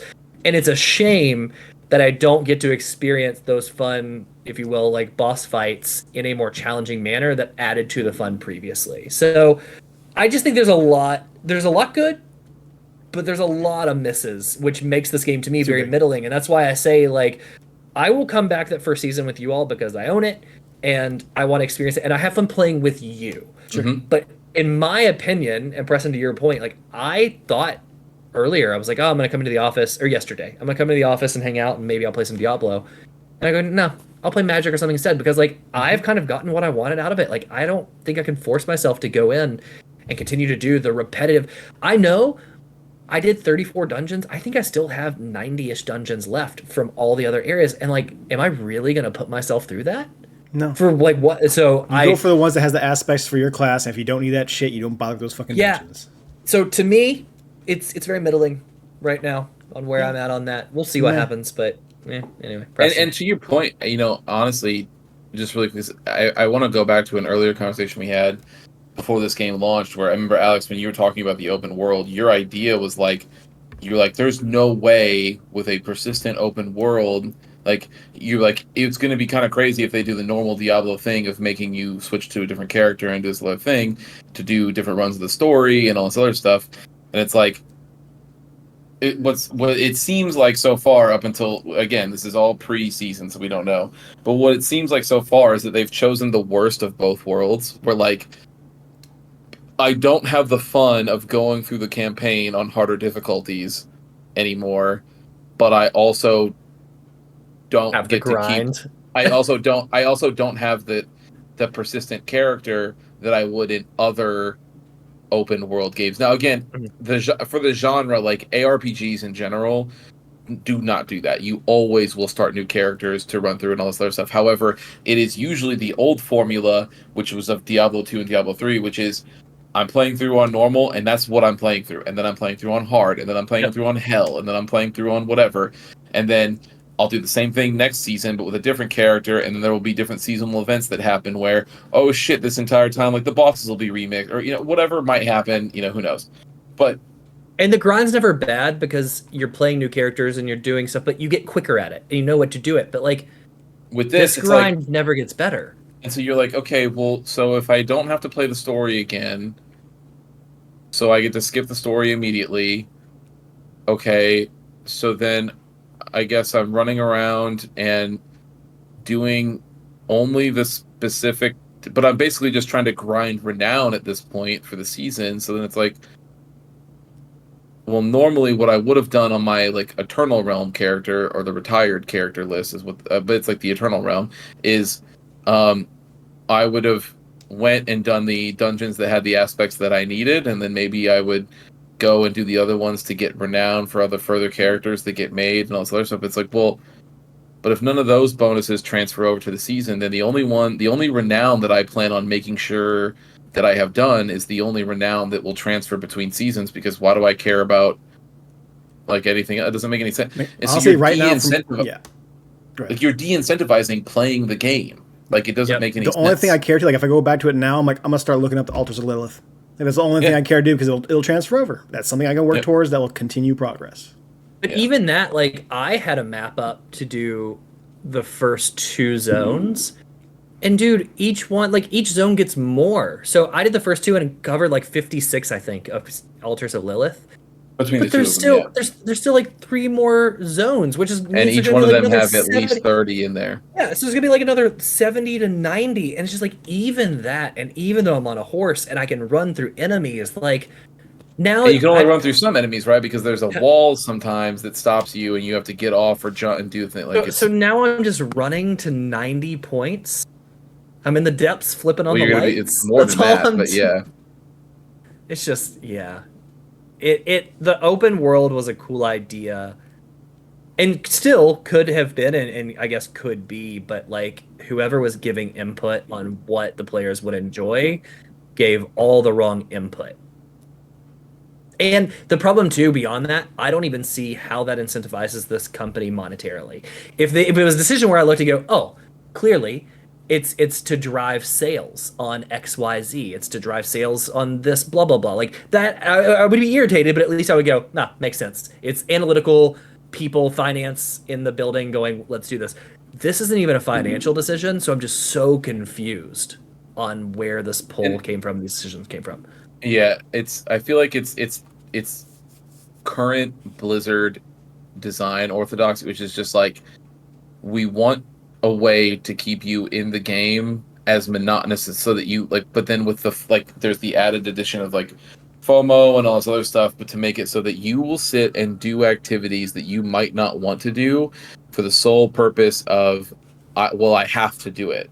Like, if I don't, then that means it won't get complete, and I won't get the rewards, and I won't have this, and I won't have that, so I gotta do it. But if you've lost somebody like me, you know it's a bad design, because you all know I am a glutton for punishment and will complete a lot of stuff. Yeah, and so that's, yeah. Anyway, Preston, what were your overall thoughts? Yeah. Last little thing I'd like to add to it is when you talked about the story, it felt like it was not a cohesion, but I just I compare it to, like, the Star Wars sequels, to where it seems like each act was written by, like, a different group. Mm-hmm. And then, like, okay, you're covering this section, this section, this section, and, like, it's like, okay, well, here's the work for Act 1, we'll put it there. So just for Act 2, we'll put it in here, and Act 3, we'll put it in here, and no one talked to each other. We just have the basic idea and plot of what's about to happen, and that's how we get a whole act that has pretty much just a boss. Yeah, I agree. Yeah, I agree. Yeah, other than that, I'm interested to see what happens in the first season too, because, like, the stinger of the big bad that could be potentially next, like, is it gonna be new enough to get people excited? Who knows? Right? Like, I mean, maybe that's the whole point of them doing, like, non-actual FMV cutscenes, because they can just change that with in-game cutscenes. They can just make those on the fly pretty easily because they're just using in-game models and engine. Yeah. Who knows? Disappointing. Who knows even if that's the route they end up going, right? Like, yeah, who knows? Yeah, exactly. Like, that could be wrong. It could be like there could be some weird, fusion mess that happened last time. Like, who knows? It can go anywhere, which is frustrating because it's like when I go back and play Diablo 2, I've realized, and obviously we've said this before, but and Preston and I have lamented this fact many times, but that Blizzard is dead. Like, yep, they're gone. Done. Like the Blizzard that made Diablo 2, is the final nail in the coffin. Let me know, like, this is not that Blizzard anymore. Like, you just stop thinking that it's a possibility because it's just not. And so, like, when you go back and you play, like, when we play that game, like, I know we all, like, it was, we all had our opinions on it, but, like, when I went back and played that with you, like, when we did it for our first book club thing, I was like, dude, what a fucking slam dunk. Like, I was just like, all these notes still hit, and a lot of that could still be my nostalgia and for the way that I love that loop and how deep that loop got for me, but just the setup for that world and the way that world is, and the good and the bad forces and the stuff like that, like, just looking so fucking awesome and cool. Like, it was just, I was like, man, what a home run that now looks like, removed from context of people get old and move to new jobs, but like removed from that context, it's like it was clearly a flash in a pan. Like, it was a complete accident that you made a game that was this cool, and 20 years later you're still trying to figure out what made that game good. Like you it's maybe one day we'll go and do a spoiler cast on it. Obviously, the spoilers would come to the game of the year, so I don't know why. Spoilers we'll will talk come to the about game it of the year. But it's just, man, it's something. That's for sure. It is something. Yeah, it's a game. Well, I can tell you one thing. It is a video game. I think I can agree, or say that we all agree that Diablo will not take home #1 on our top 5 games. I'll go as far as say it's not on 2 or 3 or 4 or 5. I would agree. So it's not on our list of mid-year check-ins. So we're talking about it, and we're in preparation to start our next book club. We thought this week might be kind of fun to do like a mid-year check-in, right? We're halfway through. This year has been full of bangers. Yeah. Like absolute bangers. I was looking at GG at like just the things, because I have on GG I have every year like games I finish and so on, but like just that year's games, like games that came out this year that I've played along with just everything else I played. And I mean, there's been 11 new games: Diablo, Hi-Fi Rush, Final Fantasy 16, Zelda, Jedi Survivors, Hogwarts Dredge, Like a Dragon, Inshin, Wild Hearts, of course, Murder of Sonic was on there, and System Shock. And that's just my list, and I'm sure these guys have other things. But like, point to be said, a lot has come out this year already. So we thought we'd do a mid-year check-in and do our top 5. And gentlemen, how do we didn't really discuss, because this isn't one of those shows where you plan that much. How do you want to do this? Do we want to go like these are our 5s? Do we want do you want us to do 5 to 1 and go in a circle? Yeah, I can do it for Game of the Year. Yeah. Okay, we can do that. Who wants to go first? I should have pulled out my dice. Could have rolled. You want to start as far as like my screen? What people see, like I'm at the top left, Christian's at the top right, and you're at the bottom middle. So if we can just go around the circle. Let's do it. So Preston in with his number 5. Drum roll. All right. So this is a game that technically did not come out this year. It didn't come out this year at all. But it's After all my speech about how full this year was of bangers. A game that didn't come out this year. Well, it is a game that came out at the end of last year. I didn't play it till this year. I think this game is a phenomenal game, and I think was it like December? Or was yes, it was. Yeah. It was in beta for a little bit, and then it came out like November, December, I think. As far as like finished 1.0. Okay. That would be Marvel Snap. You know what? I'll let you have it. Give it. That's fine. It's just I personally feel it's that good of a game. Like, okay, this will be my personal. I'm not going to fight for it to be on the testing room's top 10 at the end of the year, but this is our personal. Thank God, because we would be in for a really long fucking episode. Because I know with the one, obviously we would there's no way that we would not like allow the game to be on the list because we know how much you love it, but you would be like, I will come to each one of your houses and kill you if it is not in the top 5. Like, No, I mean I understand how the group top 10 goes, and we try to not put it down as a game that didn't. We don't try to put games that don't come out that year. So like I didn't put The Witcher 3. I don't think I put my top 10 last year. So it's. But I feel this game has also changed so much since it first came out. Not talking about just the meta and the nerfs they do with the cards, but like conquest mode, the way you accrue cards, the way you accrue just rankings, and then just the way these cards play, and the different types of cards that can come in now. It's just this game is completely different than when it launched in December. So I think it's a phenomenal game. You guys heard me talk about it plenty. We talked about it plenty today. I'm not going to get into it, but that is my number 5 so far this year. That's a good one. We will allow it. Oh, gee, thanks. You put like 700 hours into that. Yeah, I don't even want to look at Steam numbers. oh, honestly, I would love to know your. So Steam that's not numbers, including my mobile hours. I know that's what I'm saying. know, Is I'd love for you to add them both up. I would love you to do it too, because the same thing that Christian and I go through, like my hours track differently from PC to Steam Deck and then even on the Mac, so I can never get an official. I would assume. Well, Steam will track Steam Deck. Right. Yeah. Yeah, sure. So they'll track my PC. No, that's wrong. Mine won't, because remember, I sideloaded and play the demo. Yeah. Right. Steam doesn't track mine. So I'm somewhere in the 800-900 hours, if not a little more. So Preston, I would like to see you do the same thing for Snap and figure out. I'll do it later. Try me. Okay. Yeah. So my number 5 is Dredge. Nice. Okay. Yeah. So, well, so I should say that part of that is due to this end of the year gauntlet that I'm going to end up running on myself, because I just wanted to go through the games that I've played, and then keep in mind that any of the games that I say that start with the letter T are usually anywhere between the 50 or 60 hour mark. So I played Trails in the Sky the Third, Trails from Zero, Trails of Cold Steel 1, Trails of Cold Steel 2, and Trails to Azure. So, are you trying to finish the series to get to the new game before the end of the year? So here's the thing, and this is funny. That's a yes. That's clearly a yes.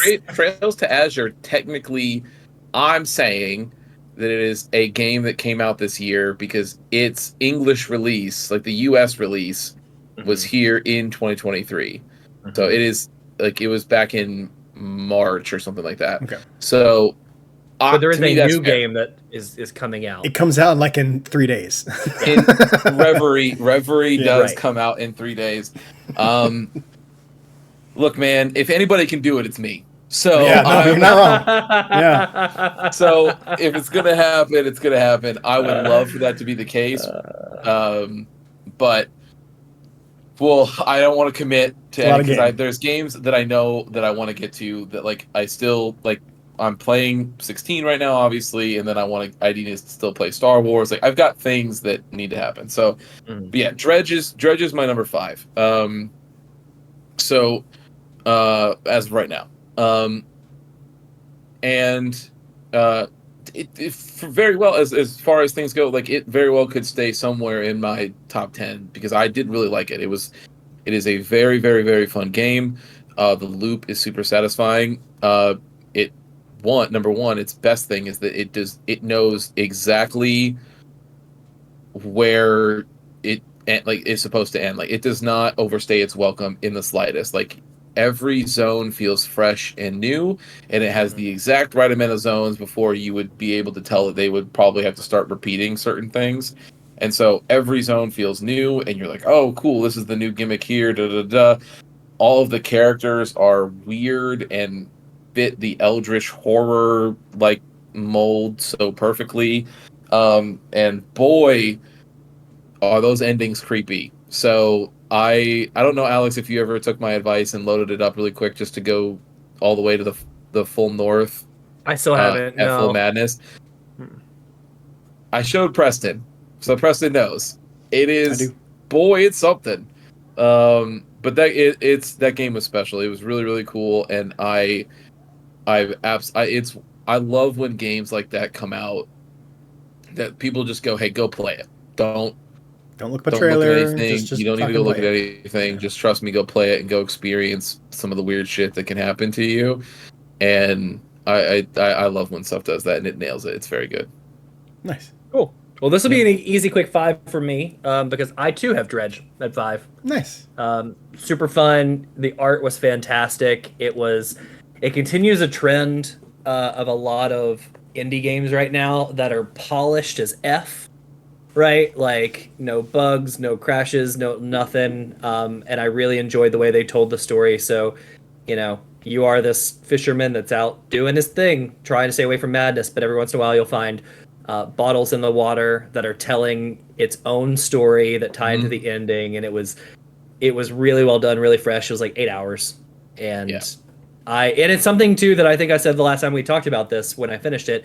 It'll be something it'll stay downloaded on my Steam Deck. So if I want to get back in and just go fishing around and try and finish out the book, like I'll have it on there because it was just super easy and fun and enjoyable to do that. So Dredge is also my number 5. Nice. Yep.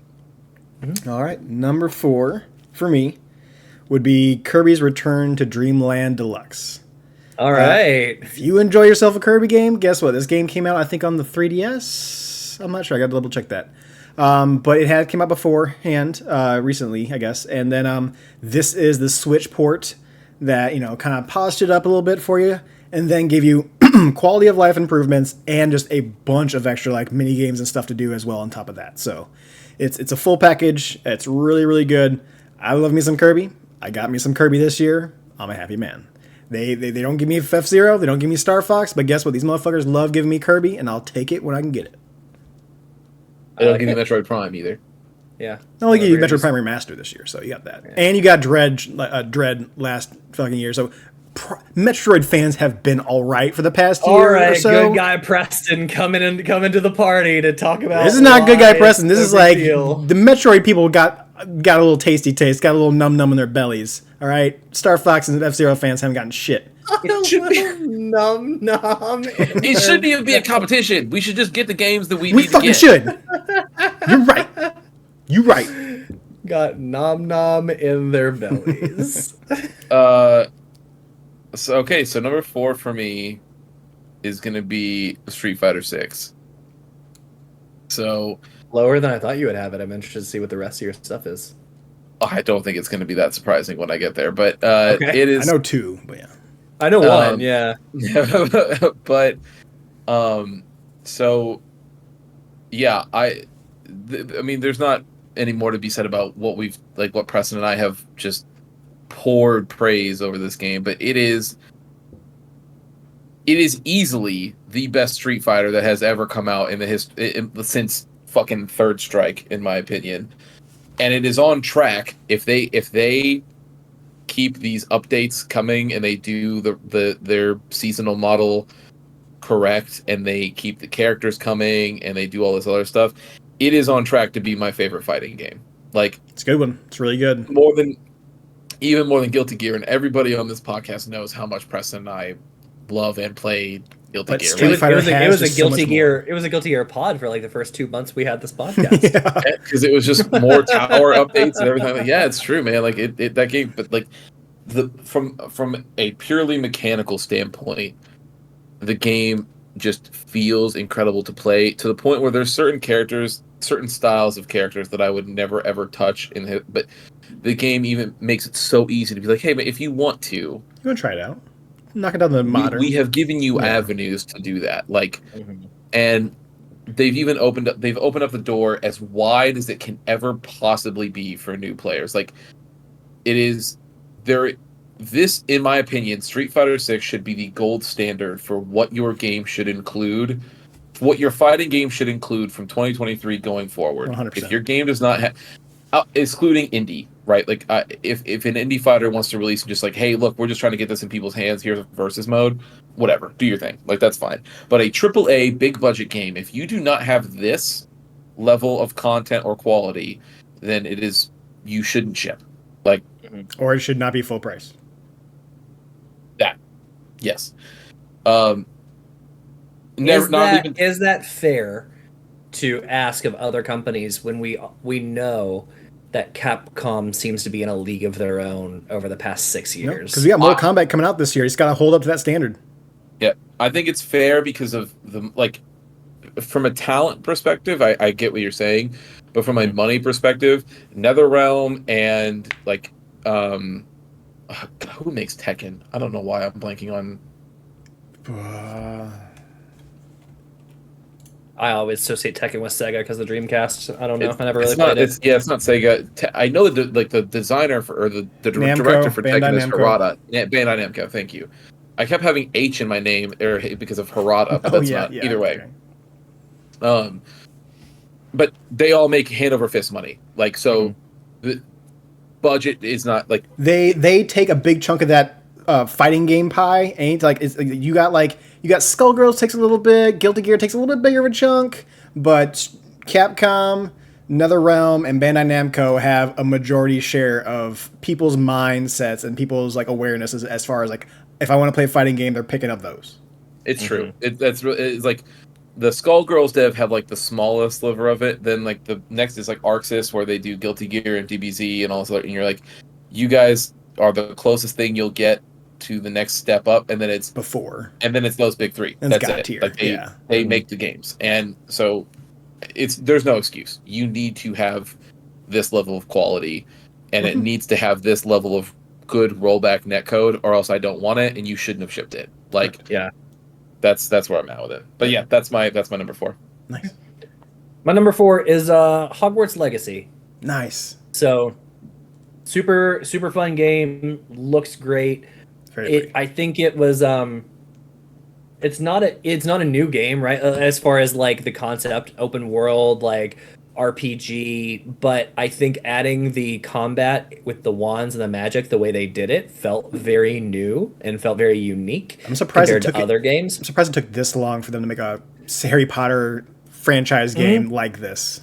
Yeah, that feels good and feels fun, and it doesn't feel like a money grab, right? It feels like somebody really cared to create this game. The world is super rich and feels very immersive. So I've had a lot of fun with this game, and they have games in games. If you want to just go out and collect fantastic creatures and do a farm sim with them in your house, and even decorate your house and stuff, they added a lot to this beyond the main story and beyond the main content. And they also did a good job at just straight up keeping it its own thing. It doesn't tie into Harry Potter, directly. It doesn't tie into Voldemort or any of that stuff. It's its own story. So that'd be my number 4. It's well done. Nice. Very good. Okay. My number 3, Christian just talked about it, Street Fighter 6.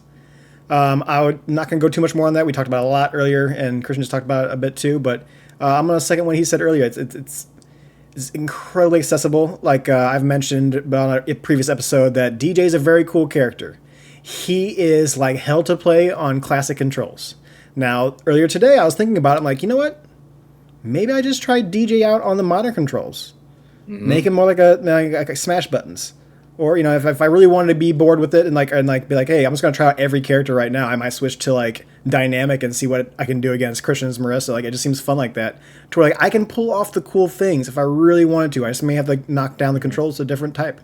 And it's very good. And I mentioned, it is mind-blowing to me that in a year that Diablo and Street Fighter come out, that I am more interested and enjoy the cutscenes and the story of a Street Fighter game more than a Diablo game. Yep. That shows you the state of Blizzard also as well. Thank you, Alex. Very good job. I like that. You're welcome. But yeah, it's going to be incredibly interesting at the end of the year because I am like Christian when it comes to Street Fighter. I am like this when it comes to Mortal Kombat games. And we got Mortal Kombat 1 coming out this year as well. So I love Mortal Kombat's story. I'm curious to see how it does with the way the story ended in the last Mortal Kombat game. And how they're doing it now, I'm very intrigued. Raiden's not even a god. Raiden is the Liu Kang of Earth now, the Earth's realm protector or whatever. So he's human with electric powers, essentially, at this point. He's not a god yet. Liu Kang is the fire/thunder god. They reset the universe at the end of the rest of the universe. So I have not kept up with Mortal Kombat 1 other than the fact I knew there was a new one coming out because, like, to me, I don't give a shit. I would rather watch the movies than play the game just the way it is. Is this a reboot or of the original game, or is this like a prequel? No, so Liu Kang at the end of the last one, which I think was 11, right? Yeah. He resets time. He becomes God of Thunder and Lightning. I do know that. I know he resets time, and essentially the universe resets. So this is Mortal Kombat 1, as in like year 1 when the tournament's first starting off. Raiden's not a god. There's not going to be a Johnny Cage in here. He'll be there as an assist character, as like a legacy character, but he's not, as far as I'm aware, yet part of the story because he would be too modern day. But it is not a remake of the. So then it is. It's not a remake of the OG. It is a continuation of this universe they're telling, but it's been reset. Same universe, same characters, but has been reset to year yeah, one. exactly. Yeah, got it. Interesting. So it can be very cool. I think it's very interesting to do like the origins or like the beginning of like the first like tournament and stuff like that. They're the only universe that would do something like this. So yes. Yeah, if it's gonna be, if anybody's gonna pull it off, it's gonna be them. But also, like, what does that mean for 2, 3, 4, 5? You're just gonna redo another 10 games? Yep. Okay. Yep. All right. That's the whole point of them doing it. They got to 11. They're like, we can't go to 12 on forward. Like, at a certain point, we gotta reset this because it's getting too crazy. Yeah. And so they just reset it all. So we got that now. So it's gonna be very good. Street Fighter 6, very good.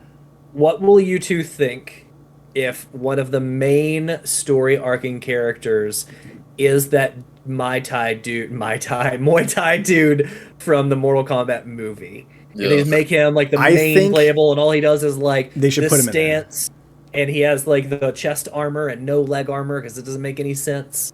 All right. Well, as far as in universe like lore goes, it wouldn't have happened yet. Yeah, that wouldn't have happened because not modern day. He's modern day. Right. But he might be an assist character. He might be a DLC funny dumb character. Yeah, I don't know. They're talking about putting Homelander in there as like a DLC character. So we'll see how it all. NetherRealm does get crazy with that stuff. They do. Here's the thing.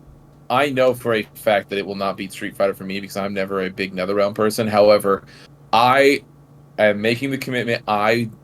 Preston has followed me through the fighting game trenches, and so as soon as he touches, I got 6. He's gonna get Mortal Kombat 1. As soon as he touches Mortal Kombat 1 and says that, hey man, I'm liking it. Like, if he doesn't like it, I'm not gonna buy it. Sure. But if you he likes 10, it, didn't you? I saw that one at your house. Yeah. Oh yeah, I mean I got 10 but again that was I was looking to play a fighting game with someone, and it was the only one that Preston was playing at the time. That's fair. Yeah. That's fair. Yeah. Got it. Right. Number 3. What's your number 3, Christian? My number 3 is going to be Resident Evil 4 Remake. Okay. All right. Yeah, yep. I forgot that. I forgot about that one. There you go. Yeah. This year when we go to do Game of the Year at the end of the year is going to be I forgot about this. So yeah, that's that game. As much as I love Street Fighter, it's very close. These next that I'm going to are very very close. But yeah, Resident Evil 4 Remake is just like damn near a perfect game. Like it's wacky in the ways that you want it to be wacky. It's serious in the ways that it needs to be serious. The enemy designs, everything is everything feels good. There's parries with the knife. You suplex zombies still. Got rid of tank controls. They got rid. It plays like a video game now. Like all of the side stuff is so fun. It's just yeah, man. I don't know. It is. Like I said, it is damn near. We watched a perfect that. I enjoyed video watching you play it. It was good. Yeah, it was good. So I don't no notes other than the same stuff I said before, but it's there's a reason that people have loved it so long, and this is just in my opinion, a celebration of that game, and it shows through and through why people have loved it for so long. Like they do it that did that game? Capcom. Yeah. Crazy. Freaking crazy. Weird. So weird. Capcom engine's so good. All right, so number 3 for me is a game that I think set out to do something and accomplished what it wanted to do. It is loved by many and would probably be most people's game of the year. It just can't be mine. And that's going to be Zelda Tears of the Kingdom.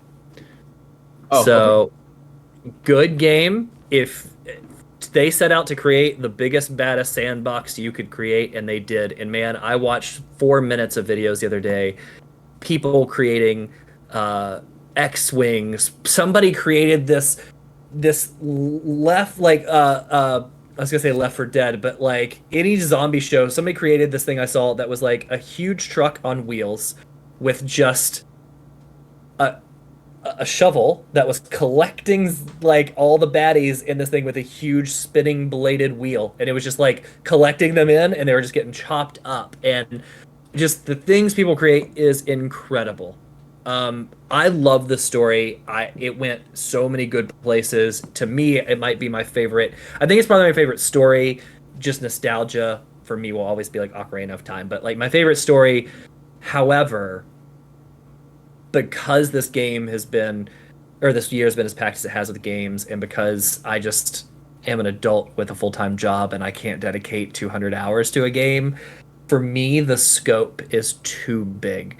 And that is not a bad thing. Like, if it was the only game I was playing for 3 months of this year, waiting for the drought that was something else, like, I would be all about this. But because the scope is so big, I skipped so much content. And I'll come back to it eventually. And I did what I wanted to do and enjoyed what I did with it. But I thought it was too much. Too much of a good thing, almost. And I know a lot of people disagree with that. So that's my number 3. All right. Number 2 on my list, no surprise to anybody, Star Wars Jedi Survivor.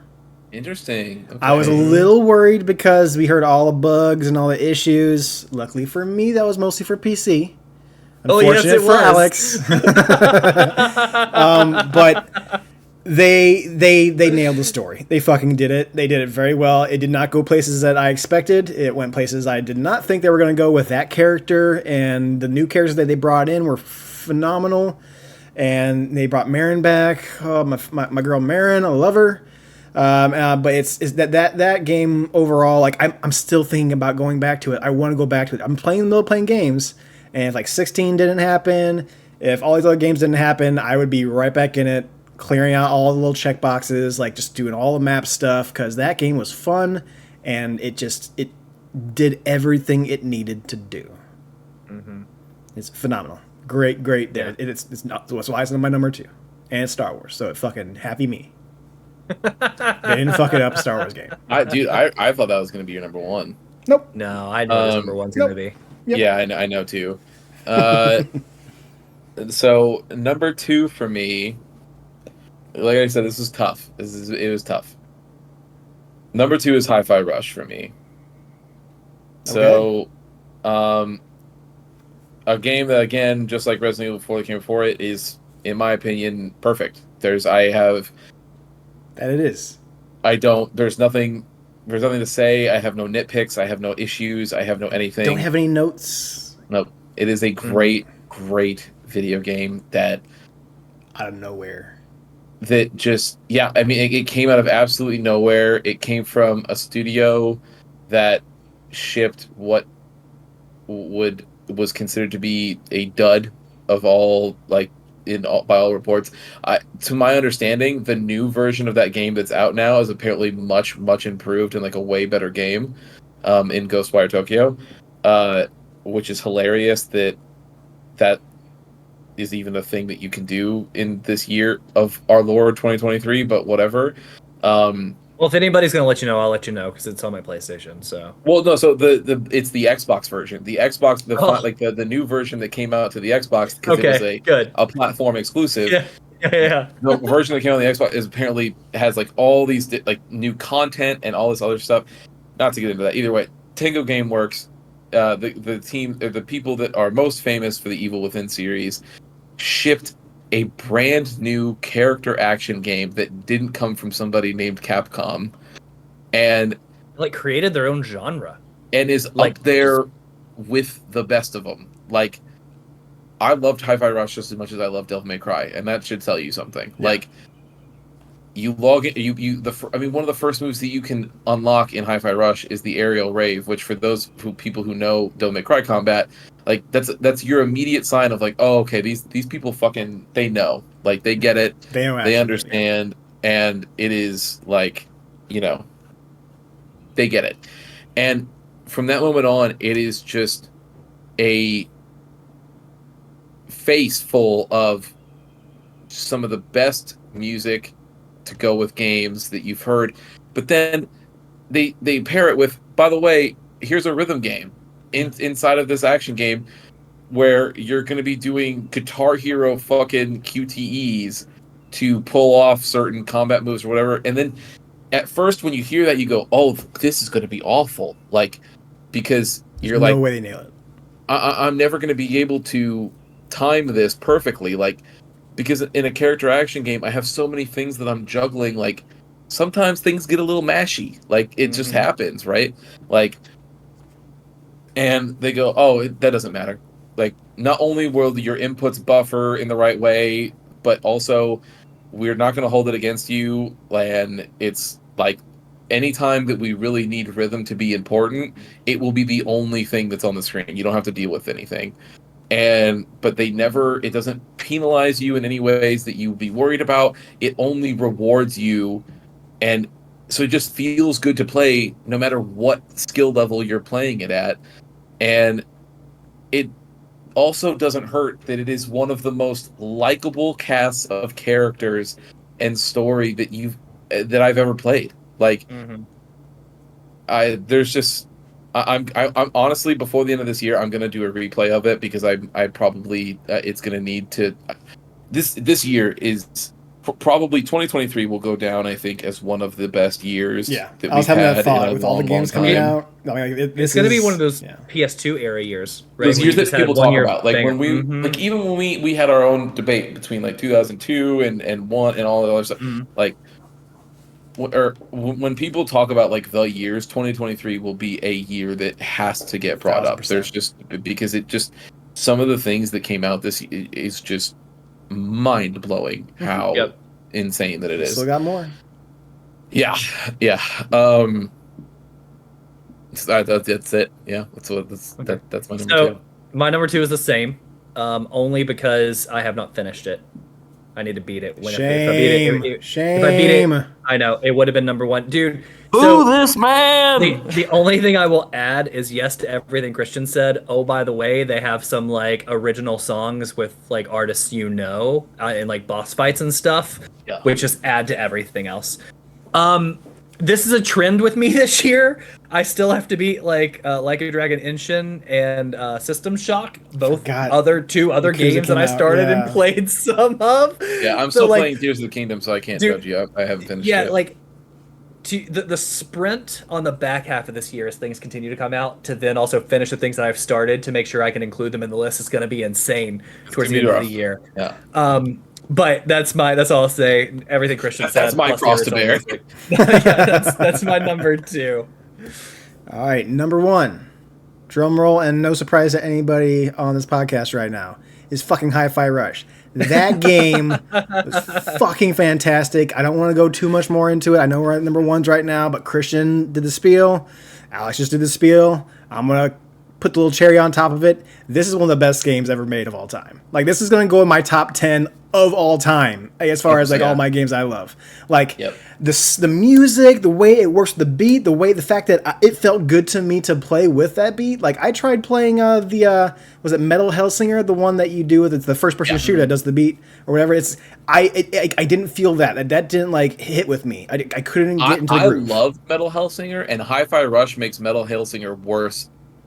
In hindsight, by existing, by proxy. It's not fair. Yeah, it's not fair, but by existing, it does. But it's phenomenal. It's fantastic. Christian was talking about going back to it. I have to go back to it. You want to know why? Because Xbox keeps tossing up the fucking achievement that says, "Hey, hit everybody on the beat 500 times." I'm at 98% of that.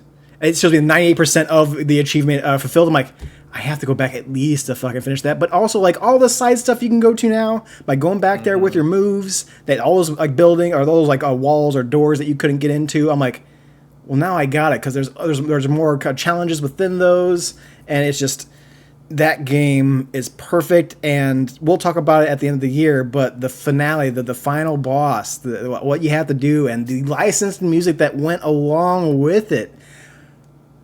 That's a game, like Christian says, like, oh, a game made for Christian. This is a game made for Preston. as well. Like this is like 1000% getting all the nostalgia juices in there. I love the anime style. The characters are all fucking lovable. Oh God, the art is so yeah, good. it's the art. It does it really well. It's just 10 out of 10 out of 10 out of 10 out of 10. It is. I have 11. movies like Scott Pilgrim vs. the World is one of those movies that like whenever I have an iPad, like it's always downloaded in forever on my iPad and iPhone. So if I'm ever in a bind, I can watch that movie. Like this would be one of those games. Oh yeah, right. Like on any console or whatever. Like if it's available, I would have it just on there. Sure. So yeah, that is my number one, and I have a feeling it's gonna be staying there. If Star Wars didn't take it down, maybe Spider-Man this year, but we'll see. We'll fucking see. Spider-Man's not coming out this year. Alex is holding on to the number one crown. That is not how that works. Well, it is how that works, but like that is not happening. Sony wants that money this year. Yeah. Yeah, it's gonna F me. Yes, it is. It's gonna. That was a bad That idea. one's gonna sting. That one's gonna sting. Yep. So my number one, again, like I said, this is all very close, but I took liberty in saying that this game came out this year because it did. I don't care that it came out elsewhere. We do by wasn't able to continent. play it. It came out elsewhere in 2006. No, it was 2021, I think, is when it came out Okay. elsewhere. Recent enough, but it's we Yeah. go by region for our top tens. Yeah. Yeah. It's we live in America, so America? that's It's 4th of July today. America. The fact that the fireworks have not stopped the entire time we're on this podcast. Exactly. We live in Yeah. America. And Poor Teddy's back there The somewhere. whole world revolves around us anyway, so that's where our game of the year list shows up. Trails to Azure is my number one. In a series that has blown me away from game to game, this game is the best one of that series that I have played to date, and I don't think... Is it safe to say that any Trails game, if it came out this year that you've played so far, would have also been your number one? Or is this one truly that far above the others that it deserves to be number This one is above the other. Yeah, so because like I would tell you, like, if Trails of Cold Steel 1 or 2 came out this year, they would not be. And you can guys, you can look at my GG app. Like, I rate all the stuff. I need to go and do and keep writing reviews on there because I like doing that. But the ratings that I give these, like, the only one that comes close is Trails second chapter, the one that you're about to, that you will play eventually, Alex. But your next one up is what I mean. Yeah, but, it's downloaded. I'll get to it sometime this year or next. Yeah, But the only one that comes close to it is that one. Like, it is truly like I think it's better than it. Like, like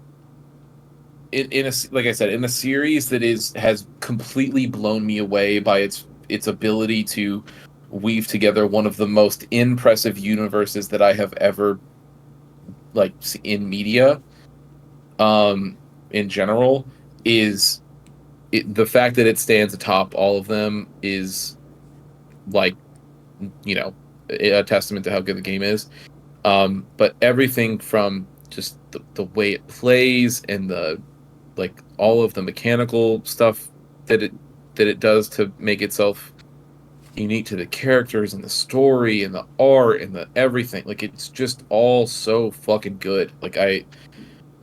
And so with how much I loved that game, if that game did not come out this year, or if it was not like a 2023 game like here in the US, Hi-Fi Rush is my number one with a fucking bullet. So for me to say that this game is there should show where what I think of it, especially with how much I liked all the games on my top 5. But man, that game is truly something special. The series is incredible, and there's nothing more. It's just if there's anything that I can tell anybody, is that if you're looking for games to play sometime that's not the year 2023, play the fucking Trail series. Go play the Trail series. It's literally, now that the extra patch for the Steam Deck versions is out, to make it even easier to install the voice mods for the Sky games for 1, 2, and 3. It has literally never been easier to just go to Steam, buy the game, and play it and be done. Like, it is, and that's all. The whole series is on there. Like, you don't have to do anything special, and your saves go right in. It's something to be said that I have now carried a save for 7 or 8 games now. That's insane. And it is taking into account the things that have happened in those worlds, like within each individual series, like decisions down to a nothing side character that you go talk to come forward, and people will remember you and talk to you, and it is so impressive that it would have, if I would have played these games when they came out, it would have made me frustrated to no end to hear people talk about Mass Effect, because I would have Mass been Effect like, wishes. like, yes, exactly. Yeah. Like there's never been a game like this that has ever took decisions. We can't do it. There's no way you could do it. No, shut up. It's been done. It's there. Yeah. It's doing it. It's been doing it, and it's just, it is incredible. Like, and it just keeps going and going and going. And but like I said, the way that this series has been, it's just, there's no way that it couldn't make my list with how good it is. And I have no doubt that if I do somehow, God willing, get to Reverie this year, I'm going to have a very tough time making a fucking list of 10 games this year. Yeah. Yeah. Fair enough. Yeah. So, my number one will not end at number one when it comes to the end of the year, but we'll go ahead and talk about it just because it's here now. So yeah, I mean, like, look, I mean, I got to finish Hi-Fi Rush. I have to finish Final Fantasy 16. We have Spider-Man 2 coming out this year. There's new Assassin's Creed coming out this year. There's Starfield coming out this year, supposedly. Yeah. Starfield, new Assassin's Creed Mirage. Yeah, so there's a lot still to come, right? And if it wasn't for the fact that I hadn't finished Hi-Fi Rush, this would have been number 2, not number 1. But it is number 1, and that for me is gonna be Star Wars. Nice. Because man, forget the problems that I had on the first planet.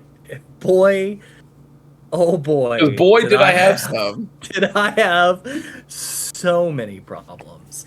But once you left that first planet, the story, and forgive me if you can hear my neighbors letting off huge boom booms right now. Oh, mine's doing it too, but we're good. Okay, the story, the characters, there was so much heart and growth in the characters.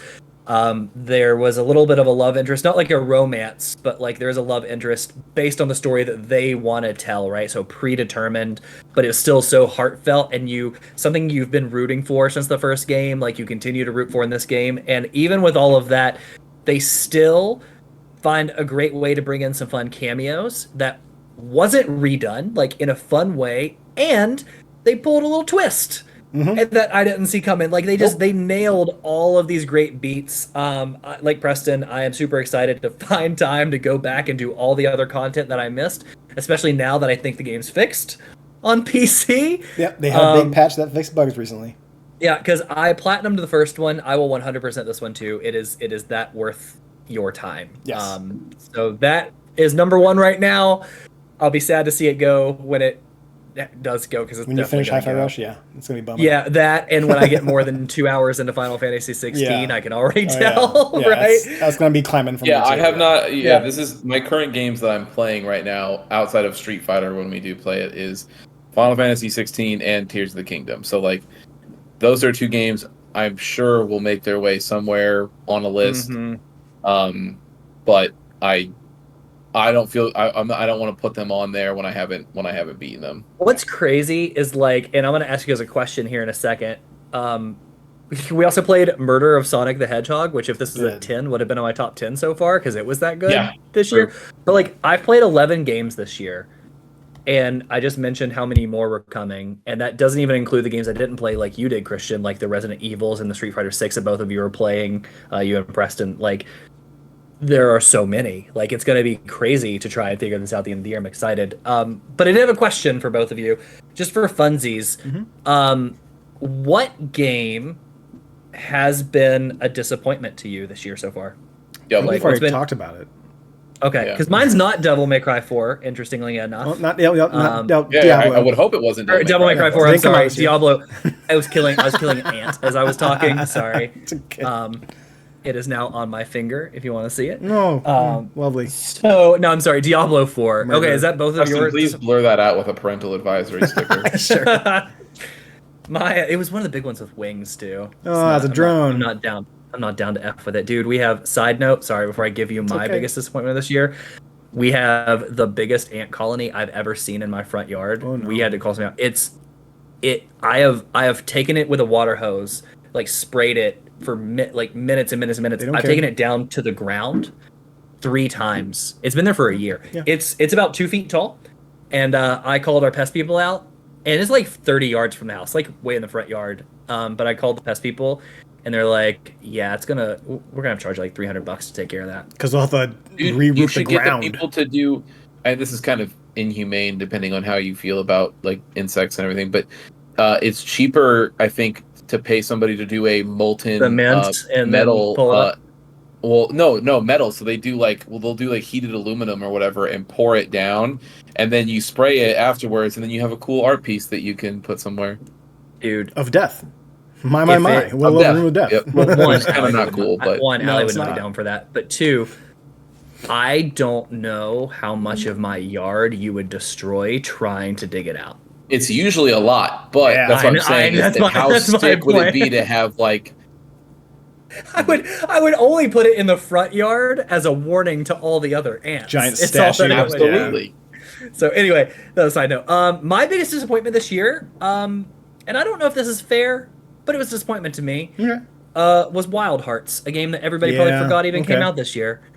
Yeah. Because we played the beta for it, and we're like, yeah, okay, this is not Monster Hunter. We played, yeah. Yeah, Honestly, I was hoping it was going to be been another big for Monster us. Hunter for Yeah. us on a bigger platform, a little bit easier with the matchmaking and stuff, and it just for me didn't capture much of the magic that Monster Hunter had. That was very disappointing. You gotta wait for World I just 2 have to now. wait for another Monster Hunter now. I know. The reason that it wouldn't make my disappointing list is because I wasn't expecting anything from it anyway. I had high hopes, but like, there's nothing about the team that had made it right. Like, it's not like I was expecting anything from them, because most Monster Hunter clones or Monster Hunter style games do not fare well against Monster Hunter. Like, it just Right. doesn't.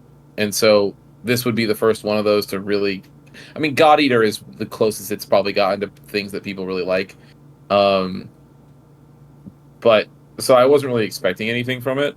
So, like, when we went and played the demo, I was like, well, that checks out. And like, I just was like, that it's a bummer, Yeah. but I'm like, glad we had a demo to play. whereas It like was a Diablo bummer. 4, like, I let myself Yeah. be excited, and I was like, I think that they're actually going to be able to pull it off, and then they didn't. I was along for the ride on that one from day one. It was a purchase because I had fun with you guys in 2. I played 3. I was along for the ride, but to kind of what you said, like, I thought it would be significantly better than it was, but I had no plans that it was going to blow my socks off and it would have been like, oh my god, it's so great. That would have actually been the surprise to me. So yeah, not saying Wild Hearts bad. So if anybody out there liked it, it was disappointing for me. I was sad. Yeah, it didn't I was sad it grab didn't us. turn into something better. Yep. Yeah. All right. Well, that was a good check-in. This year's so stacked. Yeah. It's ridiculous. I want to do it mid-year every year. Just kind of get a feel of how the year's going. This year, You it's guys been good. You guys still have indie games coming out. I think like Bomb Rush Cyberpunk is still supposed to come out this year. Yep. And Which is another game that could come out that, if it's as good as it's supposed to be, could easily be in number one. Like, it's going to be a hard year. Yeah. It's going to be a It's gonna be really a tough hard year. year. There's plenty come out. yeah. So awesome. All right, everybody. Preston, do you have anything for us before we head out tonight? I did have a bunch of stuff. I'm gonna save most of it for next episode because next episode we got The Force Unleashed 2 as far as the start of our new video game book club.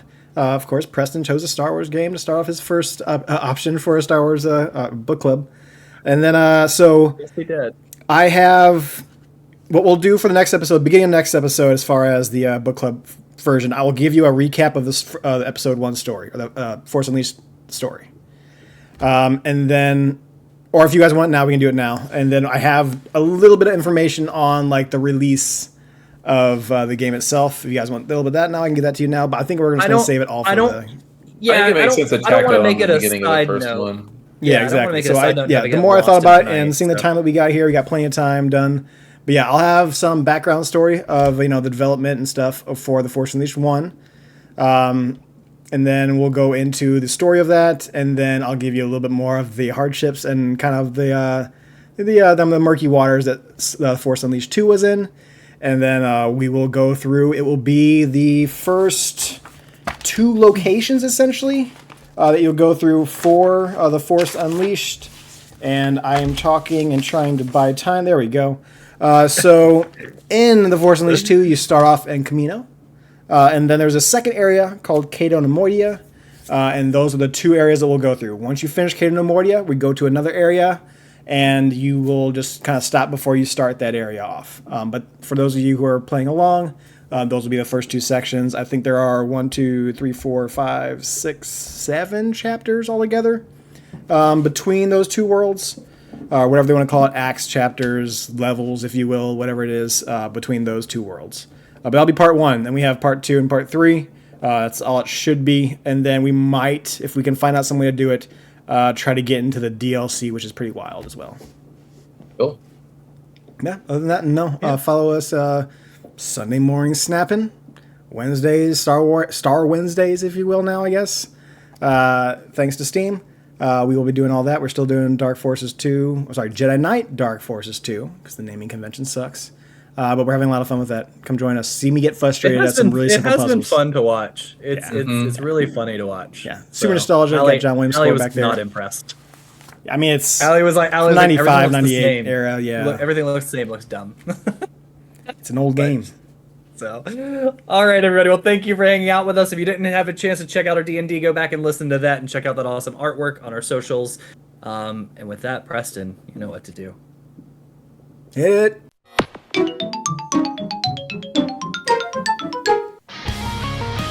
This has been The Testing Room. Music by @DamienCrow on Instagram, logo and art by @RavePet. Interact with us on Instagram and Twitter @TestingRoomPod, or email us at testingroompod@gmail.com. Rate and review us on Apple Podcasts, Spotify, Anchor, and all of your favorite podcasting apps, and make sure to share us with your friends. Thanks, and see you next time.